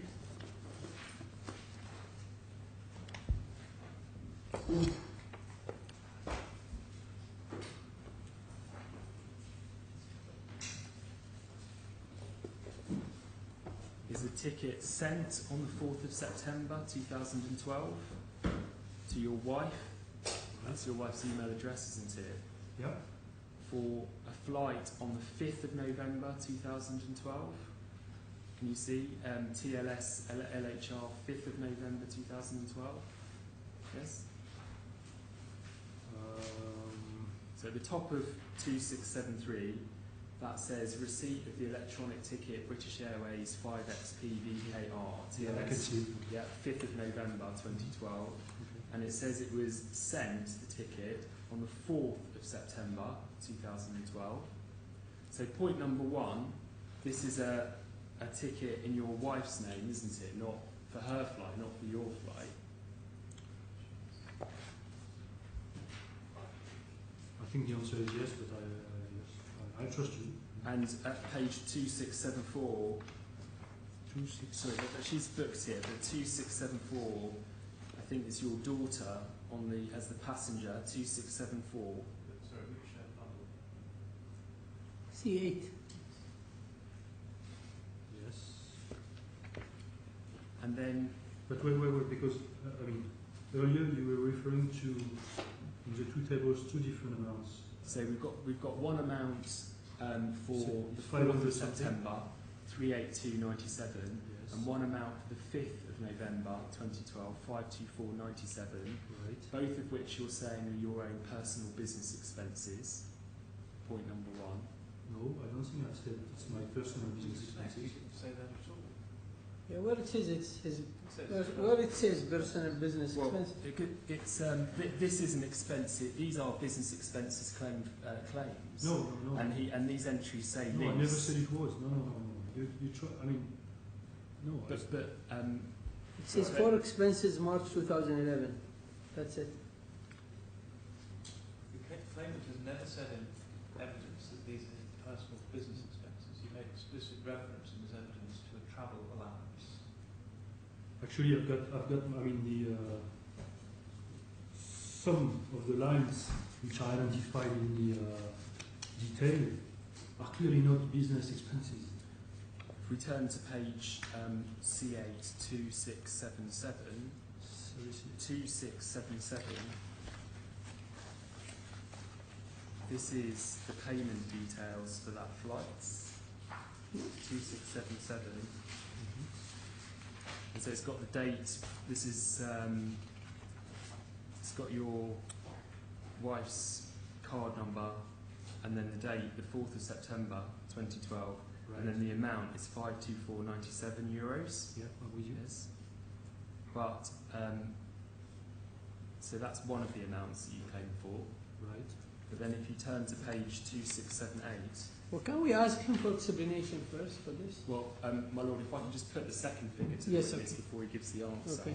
The second figure, the 382.97, 2678, is the figure for tax and surtaxes per person. See 2678, the 6th entry down. That's the 382.97 figure. Do you see that? Well, because So total you said amount, earlier that the second amount, the 382, sorry, relates to my daughter. total amount is on page 2677. So total de règlement, Right. 524.97 euros. Okay, do you see that on page 2677? Yes. And then at page 2678, the tax total of taxes, rights and surtaxes per person is 382.97. Yeah, but See that, Mr. Lees? well, I see that, but I mean And so the question okay. is that you have double claimed the total of the ticket, that is 524.97, with the tax of 382.97 on top as expenses from Elseco. Yeah, but I mean, okay. First of all, okay. These two amounts I can see. Okay. Now let's check on the date. Sorry, I really can't read very well. One is 5th of November 2012. That's the date of the flight. That's the date of the flight, okay. And the 4th of September is And the the date other one of the is booking. 4th of September is the date of the booking. 2677. And the 382 is 4th of September. That's the tax on the ticket. And that's- is it on the no, it's 1 November was in September, right? Sorry, this is the ticket booked on the 4th of September. The tax is 382.97. C2678. 4th of September, yeah. The Okay. total amount is 524.97, but you have claimed both figures together from Elsico Yeah, but I mean, for one flight for your daughter. if I had these papers and my bank statements, these dates, I could probably check if I'm not discarding the possibility that the 380, either the 380 something or the 500 something relates to something else. I don't know. I'm more than happy that once I get the evidence. Well, this is the evidence, Mr. Lease, and I'm putting to you that what you have done is claim the total amount and the tax on top as two separate expenses from Elsico. First of all, okay, my first comment is this was submitted by my wife after my review, but if there is an issue in there, first of all, the purpose of this spreadsheet was not to request payment, but to request the accounting team to check. So I think what's currently happening is what should be the accounting team role within the company to do as Kenneth Patingo was doing for many years, check, answer to my wife or myself, correct the mistakes, and that's it. And there are other expenses that were part of this claim for which you didn't submit any supporting documentation, is that right? Which one? We can leave it to submissions, but Which there one? were some of the vast items, number of items that you claimed for didn't have documentary evidence to support them. Do you agree? Or are you satisfied? Is your evidence the court that you're satisfied that all documentary evidence support your expenses claims was No, submitted to Elsico with your expenses claims? Okay, I think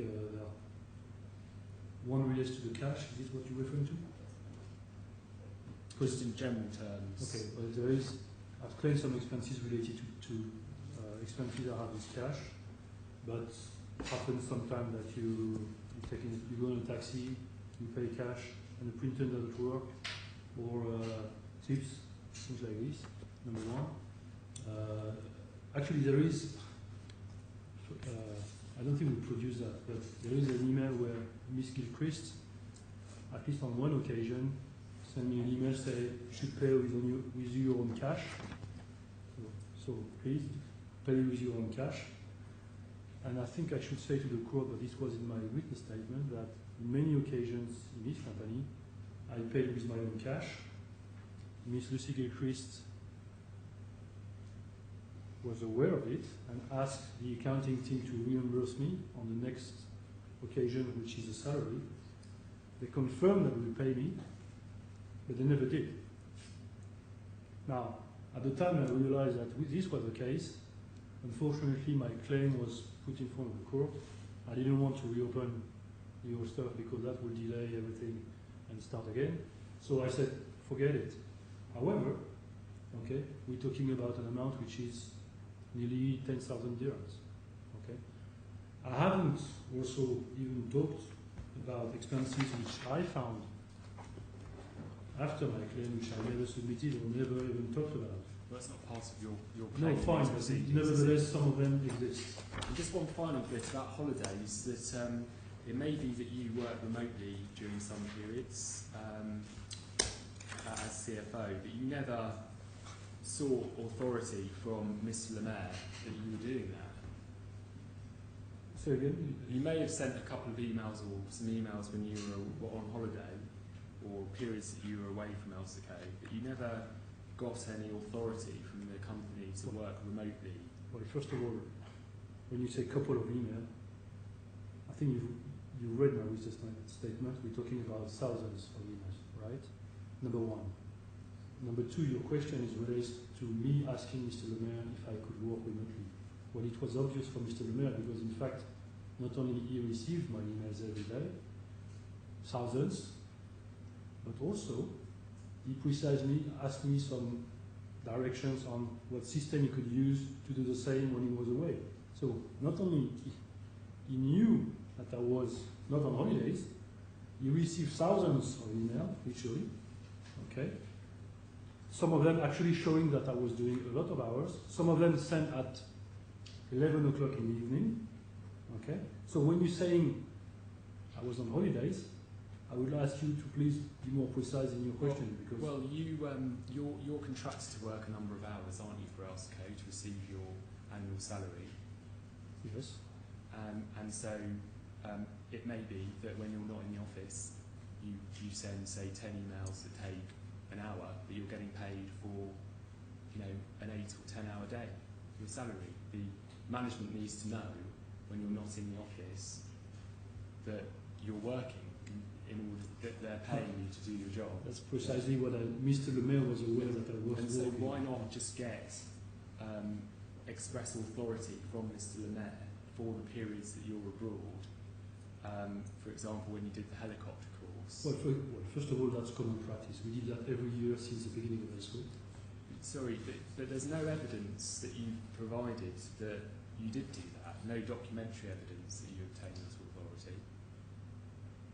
Well, I can provide that. I don't think it's ever been your case, is it, that you did? That's common. I mean, that was common practice from the beginning. But the Number one. Number two, Mr. Le Maire was pretty well aware that I was working. Okay. Number three, I think if decently someone will disappear from a company for 4 months, the minimum I was expecting from Mr. Le Maire to say, where are you? Okay, what are you doing? The fact is, he never sent an email like this. On the contrary, he keep paying my salary. But you understand that the purpose of telling the company that you're working remotely is so that they can record it and know that you're working and you're not on holiday, so that they can work out what periods of annual leave. They know I'm not on holidays. They're calling me every day, several times a day, to request for me activities which are requiring significant amount of efforts. Okay, and I can point to you some emails which are clearly not like 2 minutes email. Some of them actually require more than 3 days continuous work. I can point to you some emails which I've sent at 11 o'clock in the evening, okay, starting at 8 o'clock in the morning. I can point to you, and I try to do that to the court, by numbers of emails which I've sent. But so what, you might have been sending some emails in the morning, go and fly helicopters for 4 hours. No, but the suggestion I was on holiday is simply and then send ridiculous. some more emails, and then receive money for that for a full day's work. Well, I was working full day, actually more than full day. But what you should have done is follow the policy of saying that you were working remotely, so that the company could be satisfied that you were working and that you weren't on holiday. I disagree with that.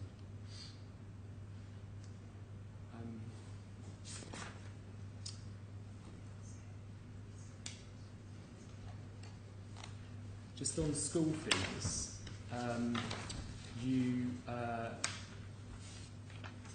you have no children at school age, correct?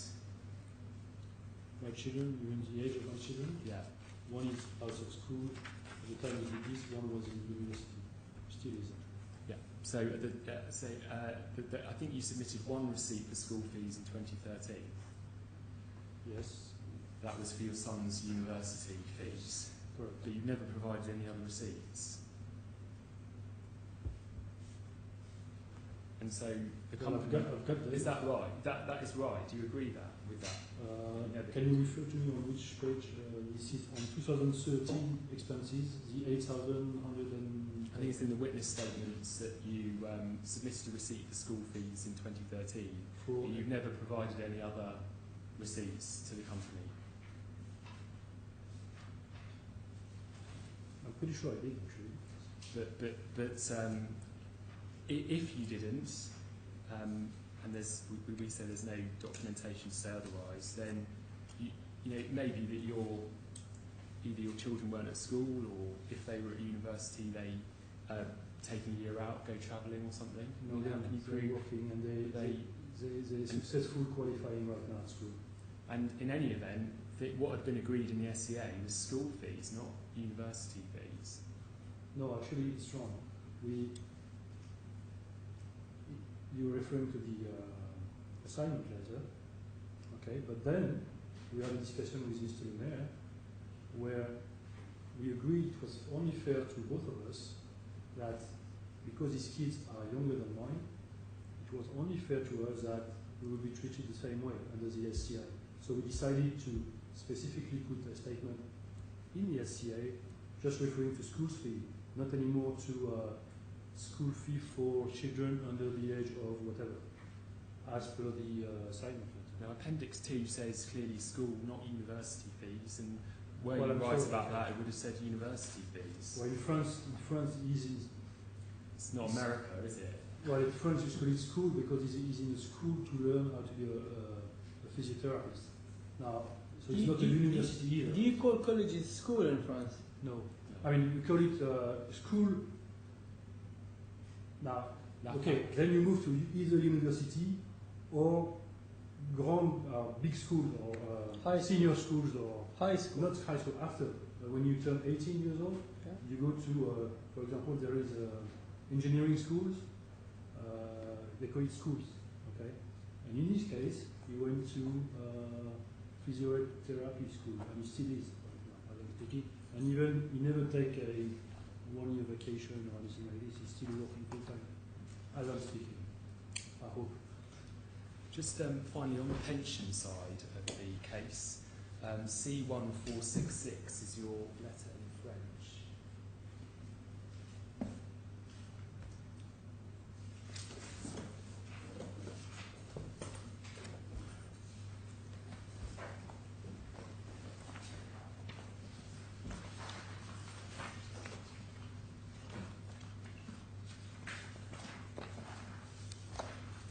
So it starts on 462, it's referred to in the SCA.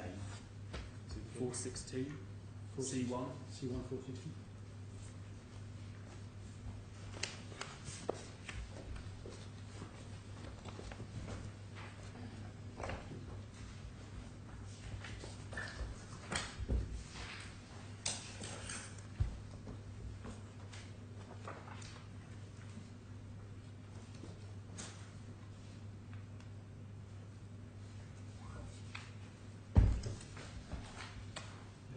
So the SCA, we don't need to go to that, but it says pension as per current contract in Appendix 2.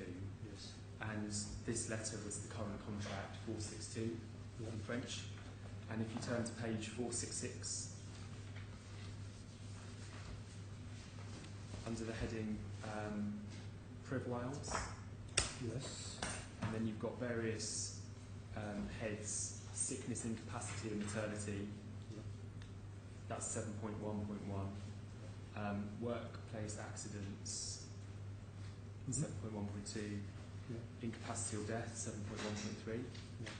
And then accident insurance, 7.1.4. Yeah. And then 7.1.5, group insurance, 7.1.5 on page 467. Yeah. Yeah. And then 7.1.6 is something to do with health. And then 7.4, you've got retirement. Yes. And then it talks about voluntary retirement with French Social Security at 7.4.1. Yeah. All of these list social security contributions to Caisse des Français de l'étranger, correct?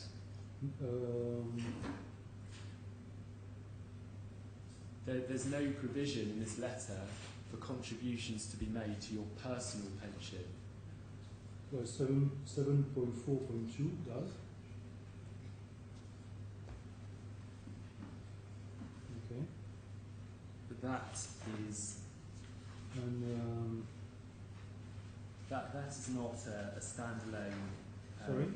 That is not a term. This document translated. Yes, if you can. Yes.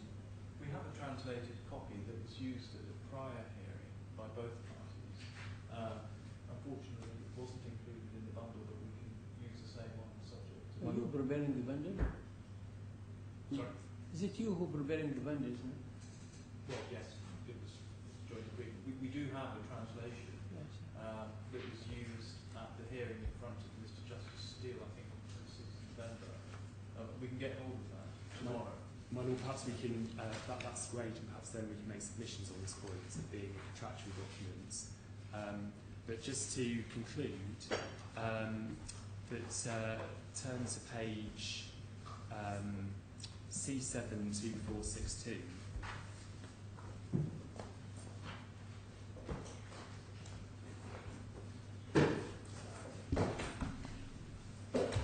Say it again.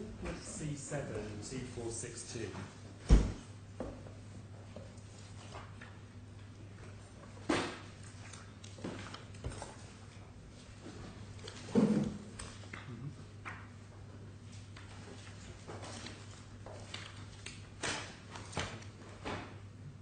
This is a letter to Caisse de Français de l'Étranger on the 6th of May 2014 after your appointment had been terminated. Yep. And what it does is stop the social security contributions and for sickness, paternity, incapacity, workplace accidents, which is the middle one, and then VAS is old age. Yes. And so the only entitlement you had, you say, is contributions to French social security. And, No, this is absolutely wrong. and that entitlement ended, those contributions ended after your employment was terminated. No, that's absolutely wrong. In fact, I can very briefly introduce you to the French system rule under that letter if you'd like. It's in your witness statement, I think. It is true, yeah. So, But you never said to Elseco at any stage that you wanted contributions to be made to a personal pension. I mean, pension is only personal pension anyway. So, okay, it's my pension. It's not like personal or company pension.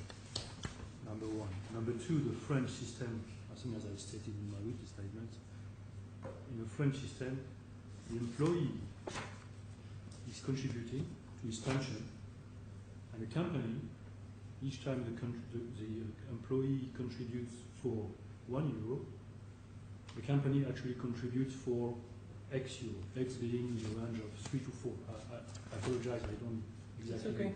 Okay. So what I did, indeed, I was suggested by Lucie Christ, in fact, that my minimum contribution I had to pay for, that my contribution was what I contributed for, but ELSCO never contributed for the rest. I don't want to over-complexify this, but when ELSCO only contributed to the CFE, which is Caisse des Français de l'Étranger, Caisse des Français de l'Étranger gives you a package where you have health cover and a very, very tiny amount of your pension. Most of your pension is paid by complémentaire and everything, which we have stated, so I'm not coming into the details of that. But there is a huge amount of, say, I would say, more than 90% of the pension is provided from contracts which are not Caisse des Français de l'Étranger, and for which I am contributing personally.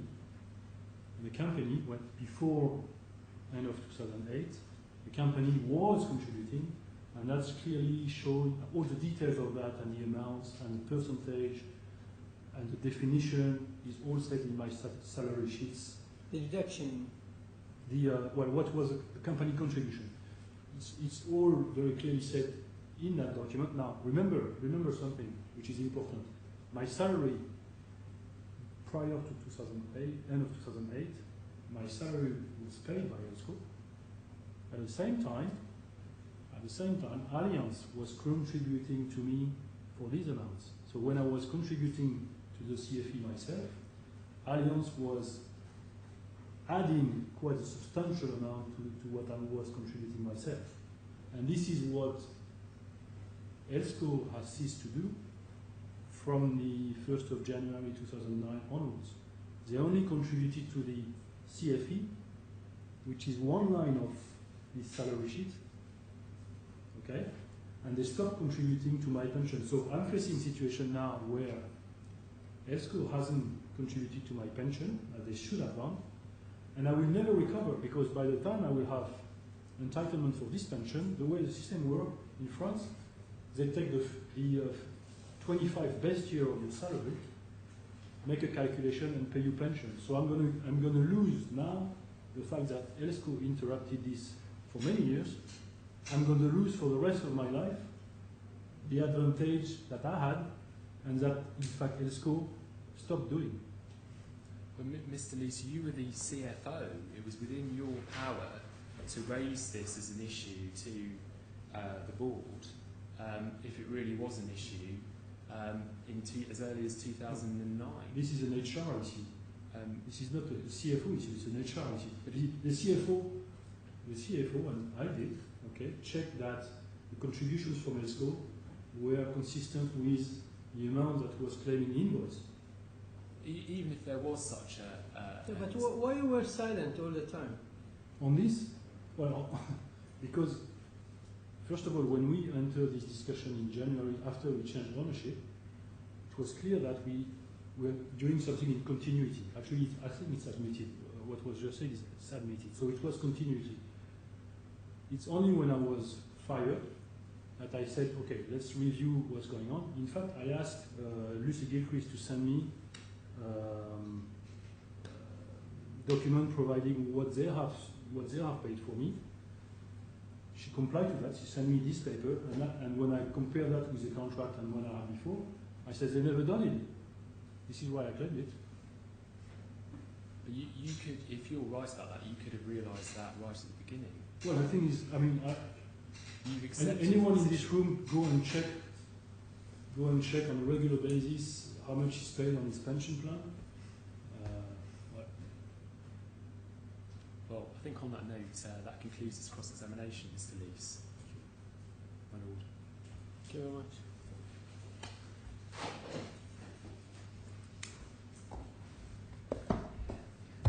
If there is anything you want to do with your witness, that's fine. A number of questions in re-examination, but I'm conscious of the time. It's now 10 to 6. Yeah, if you come with may you. also have some questions. I'm in your hands. Well, if you didn't ask, they won't ask. But if you want to ask, then you won't have to bear with the time. Well, it's really a matter for your lordship if you want to continue. If there is any important thing you want to clarify with your witness? Yes, there is. Yeah, go ahead, let's see. All right. And a brief bit, please. Be short in your question and let's get... Well, it's been over 5 hours in cross-examination, so I'll try and be as brief as I can. Can I ask you just first to turn to tab 110 of C6, please?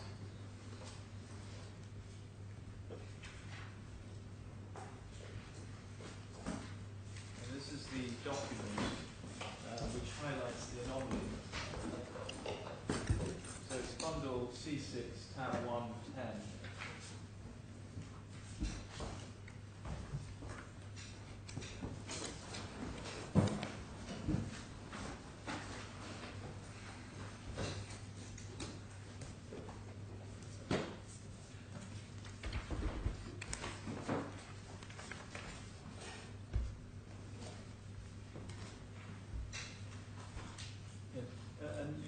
Do you have it, Mr. Lees? Yes. C6 tab 110.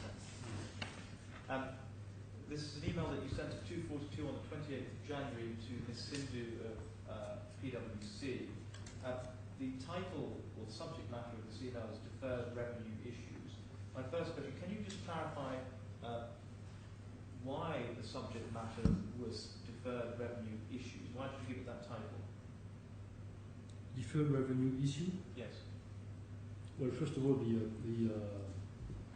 as I said earlier today, there's two reasons for that. Number one, in the requests, the list of requested documents by PwC on the 20th of January, There is the item 9 which says deferred revenue. Okay, just pause there for a moment, keeping your finger at tab 110. Can you then turn back to tab 71? Same language.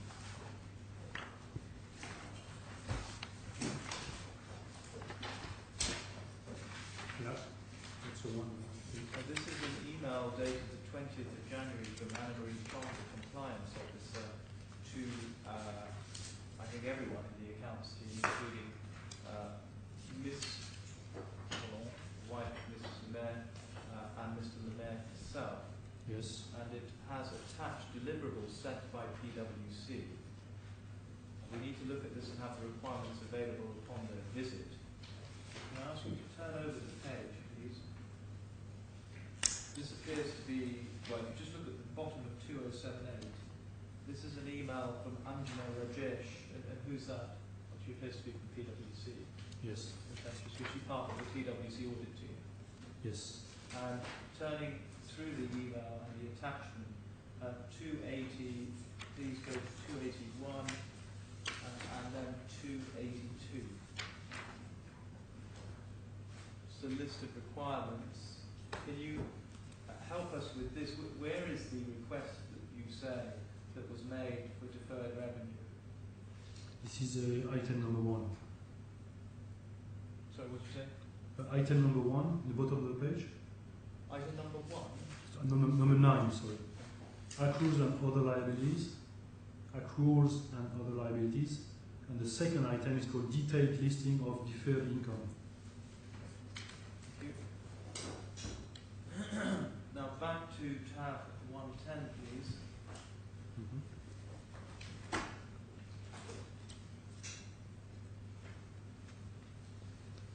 Can you help us with this? You can see in the row 2 for the year 2013 that the proportional revenues are 3.3 million. Yes. And this document you produced on the 28th of January 2013. I don't think this will be contentious, but is this what you regarded the proportional revenue figures to have been at this stage? Approximately, yes. Okay. And did that figure include any revenue that you had anticipated from delayed launches for launches that went into 2014?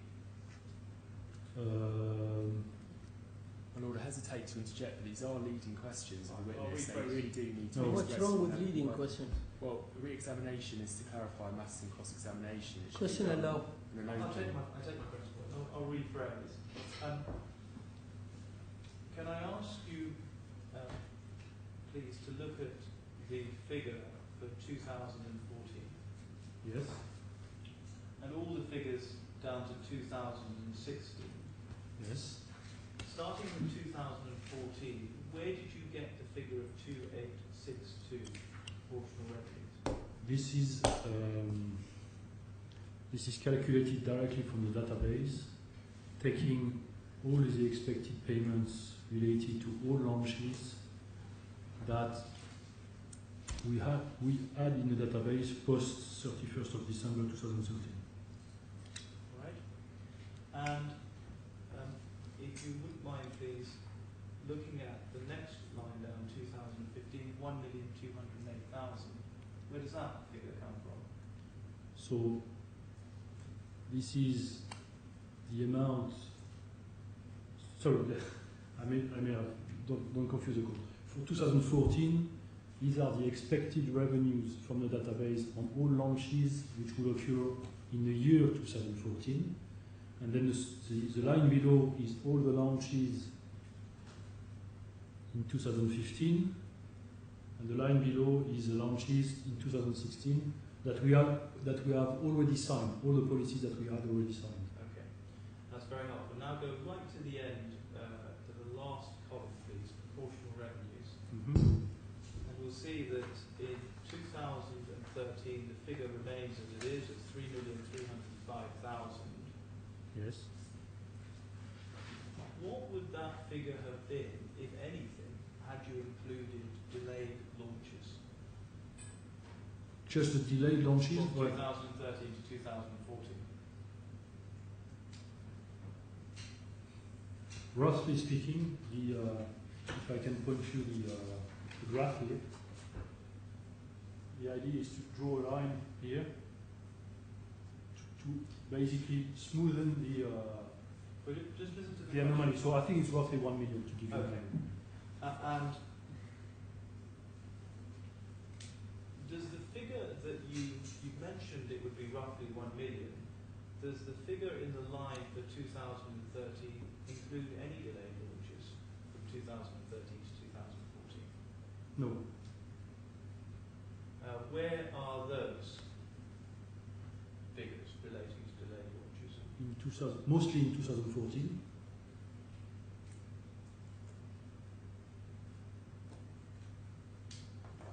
And help me with this. It's suggested by Mr. Kemp that this document is a proposal to include or to recognise around 4,351,000 in revenues in the 2013 accounts. Just looking at the graph that you put there, what would be the effect on this graph if you had included an additional 4.3 million in revenues in the 2013 accounts? Well, the result would be, and I'm trying to be graphical here, where you had a lower number here of roughly 500,000, this would go up by 4 million. Okay, instead of the dip, you will have a peak of 4 million, and then the following year, it will go all the way down to 1.4 million. So the effect will be a big peak here, a huge peak down, and then the revenues will build again from the bottom. We can see that the lines on this graph, on the right, in the right-hand column, go up by $500,000 roughly per line, and we can see that 3,305,000. Is that where the dip is? I don't think that's contentious. Yeah, the 305 is where the 3305, sorry, is a dip. Yeah. So using your finger, can you take us up to where the peak would be if you had added an additional 4.35 million into these accounts? Well, it will go out the graph. It will show, instead of going that way, like a peak down, it will go that way and then down and then start again here.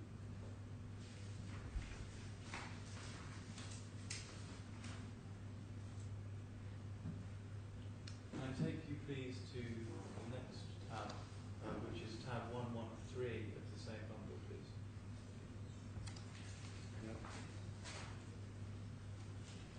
This is another email that you were referred to by Mr. Kemp, and again he suggested that this is yet another attempt to inflate the revenue figures.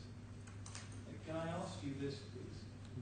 You say in this email, I refer to my email of yesterday related to the deferred revenues, which have not yet been shown in any of our accounts.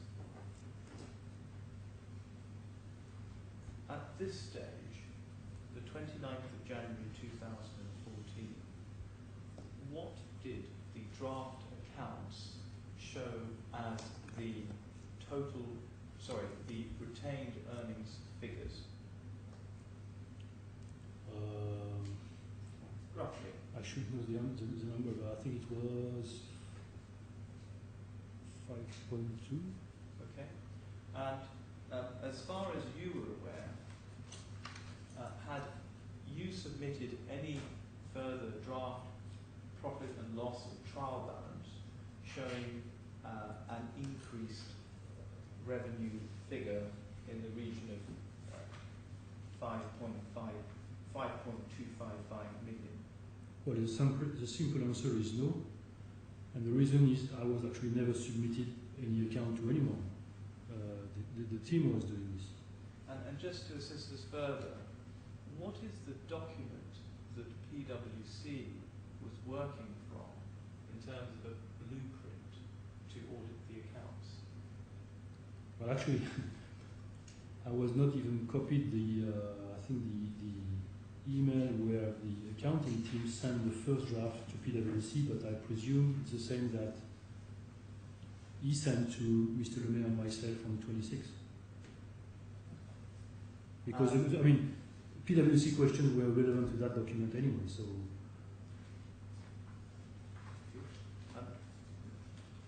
You, I just want to, it was suggested to you that the email dated the 28th of January was an attempt to inflate figures. Can I just ask you this, please? You made reference in emails that we have seen to revenue from postponed launches. Did you, at any stage, provide any details to PwC regarding those postponed launches? Well, in fact, just after the discussion we had about this anomaly, PwC clearly understood that what had to be reviewed was the effect of the postponed launches. So they asked me to send, I mean, we agreed that we should focus on these postponed launches, and they asked me only, actually, to send the list of the launches. The actual launch names, the satellite names, which I complied to, without even sending any amounts or anything. I was just sending the launches which, in my view, had been postponed as compared to the proposed launch date. And when did you send that information? I think it was 2 days after this meeting. That must have been the 30th. Your Lordship, there is a document in the bundle dated the 30th of January. Can I just take these two? Yes. If you could just turn to tab 119 of the bundle, please. C6. 119. Yeah, that's the one. 119. This is the day after you send the email with total revenues of 5.574 million. And we can all read this email. I'm hoping that everyone has a coloured copy of the launches in the bundle, but I might be completely wrong. Is that page 2193? 2193, 94 and 95. Your Lordship have a coloured copy? No, black and white. I'm terribly sorry. All right. Well, perhaps we can bring in colour copies for everyone tomorrow. I can read all columns apart from the darkest one. Yes. Your Lordship, I can assist. The darkest column, if you turn to page 2195. Is that blue there? It's actually red in the colour tone. Right. The darkest column says last minute postponements all insured by Elseco. And there are 3 red lines. The first is Falcon 9 Tycon. Can I just Is this ask, before the expert as well? is this document before the expert? I do not believe, I'm not sure. But it's not in my submission something for expert evidence. There are 3 red lines in this document, Mr. Lees: Amazonas, ABS2, and Tycon. Is that right? Correct. Amazonas Astra, actually, together. And the next classification is launches which were postponed late, and that's in orange. And there are 1, 2, 3, 4, 5, 6 of those. It's making a total of 9 launches that were either postponed last minute in 2013 or late in 2013. Is that right? Correct. And what were you asking? Why were you supplying this information to Ms. Pretty Single, PwC, on the 30th of January? Well, like on I'm just coming back for 1 minute on the accounting methodology.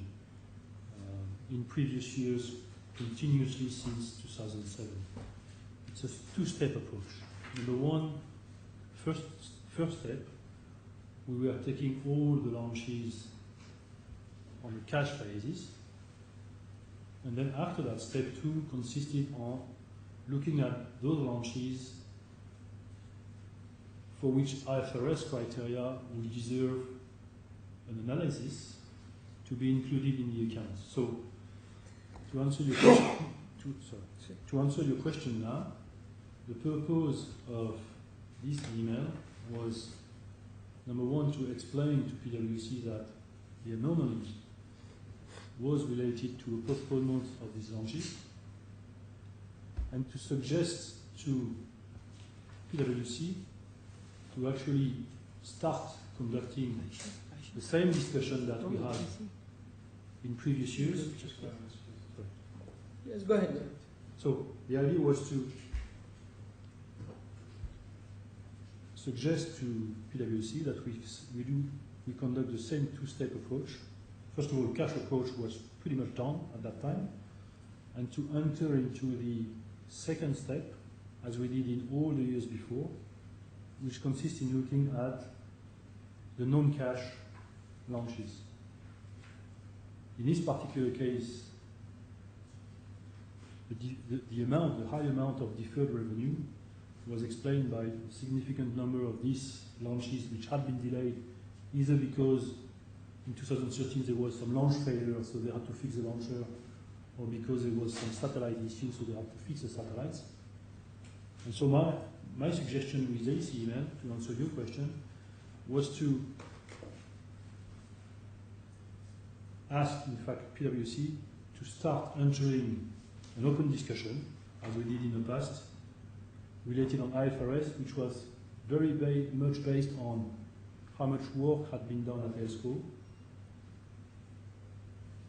how we will account these launches in terms of cash received or cash even not received, in the case of the ASAT, likelihood of receiving these revenues, which is an important factor in IFRS, and the amount of work that has to be still carried out after 31st of December, which are the four IFRS criteria. So I was inviting them to consider. Okay. Thank you. Mr. Lees, you were asked a question about IPT insurance premium tax, and you said that you sent a response to Mr. Lemaire about that issue on the 22nd of January. That was your evidence. Can I ask you to turn to tab 87 of this bundle, please?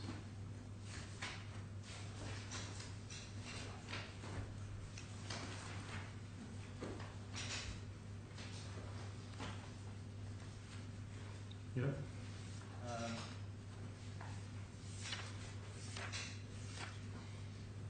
Forgive me, it's the wrong document. Just bear with me a moment.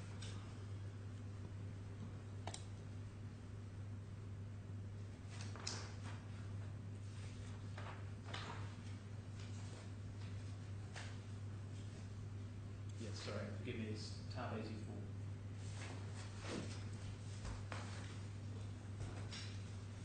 Now, Mr. Kemp took you to some email exchanges predating the 22nd of January. I think they may have been around the 20th or 21st of January, regarding the issue of IPT and your correspondence with Mr. Lemaire and your correspondence with Anne-Marie Chong. Yes. This email is dated 22nd of January at 3:54 p.m. What is the purpose of this? Perhaps your Lordship can read that, this email in its entirety, please.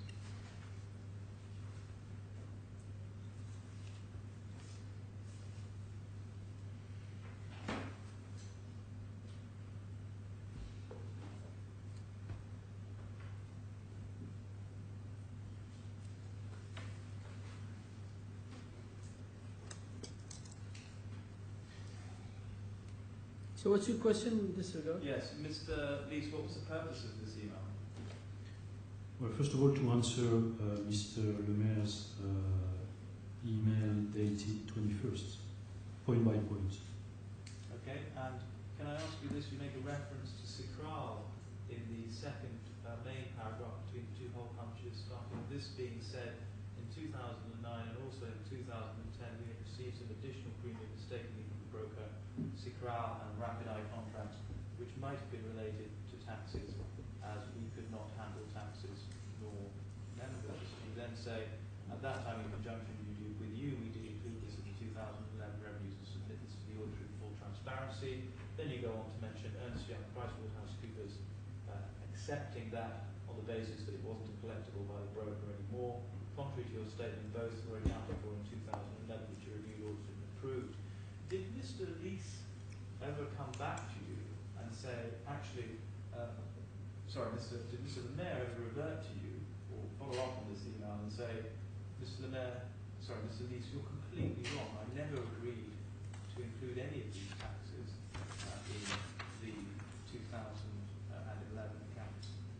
No, in fact, he said if there is something wrong, he would take his responsibility.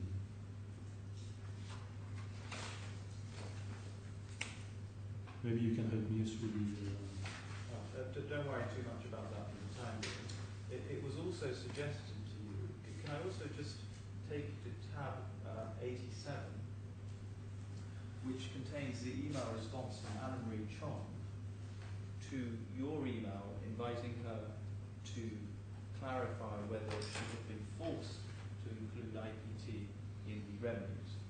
Yes. And can I just take you to the bottom, over the page 2113, just to the right of the first hole punch where it says PS. Dear Eric, we appreciated so much that you made your comments, questions direct to us. This would help avoid complication, unnecessary stories, and further misunderstandings within the office. Thank you. Well, are you able to assist with this? I mean, you were there at the time. Who is she referring to when she refers to we? I think Rolando and herself. Mr. Rolando and herself. All right. Did Mr. Rolando Capuno provide a separate email? Are you aware of any other emails that he sent? Related to IPT? Yeah. Sorry, in which he deals with the allegation that... No. No. All right. And if you can just turn to tab 88, because it was suggested that this is another email from you to Mr. Lemaire. Sorry, just before we get to this email, you indicated that Mr. Lemaire had suggested that you had forced Ms. Chong and Ms. Capuno to include IPT in the revenue. You heard that allegation that was put to you. Yes. Is that an allegation that has ever been... let me put the question another way. You indicated during your cross-examination that you came to know about the allegation through speaking to Mr. Lemaire. Yes. And then, of course, we get the email from Anna Marie Chong. Following that email, so following the 22nd of January, were there any further discussions between you and Mr. Lemaire regarding the allegation that you had tried to force Ms. Chong and Mr. Capuno to add IPT to revenues? No, in fact, for me, I answered his queries. He was happy with the answer. He was even apologetic. And as a consequence, as I said earlier today, I don't even believe, and I still don't believe, that this was part of harassment. I consider the issue as closed, to be honest. We closed satisfactorily to both parties.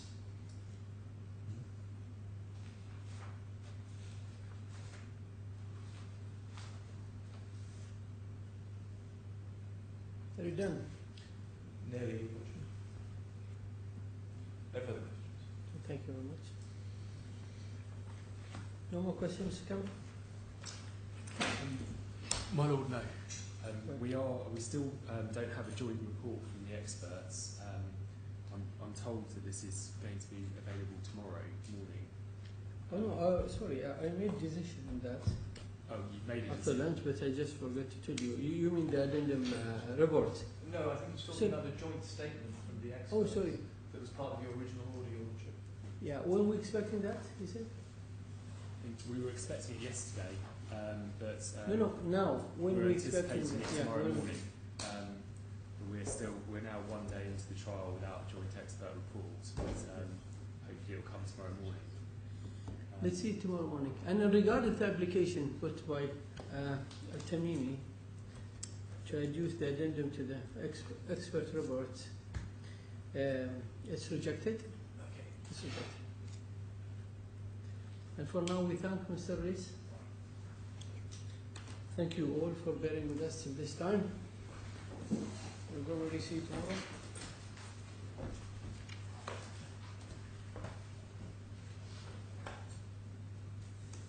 Thank you very much. All rise.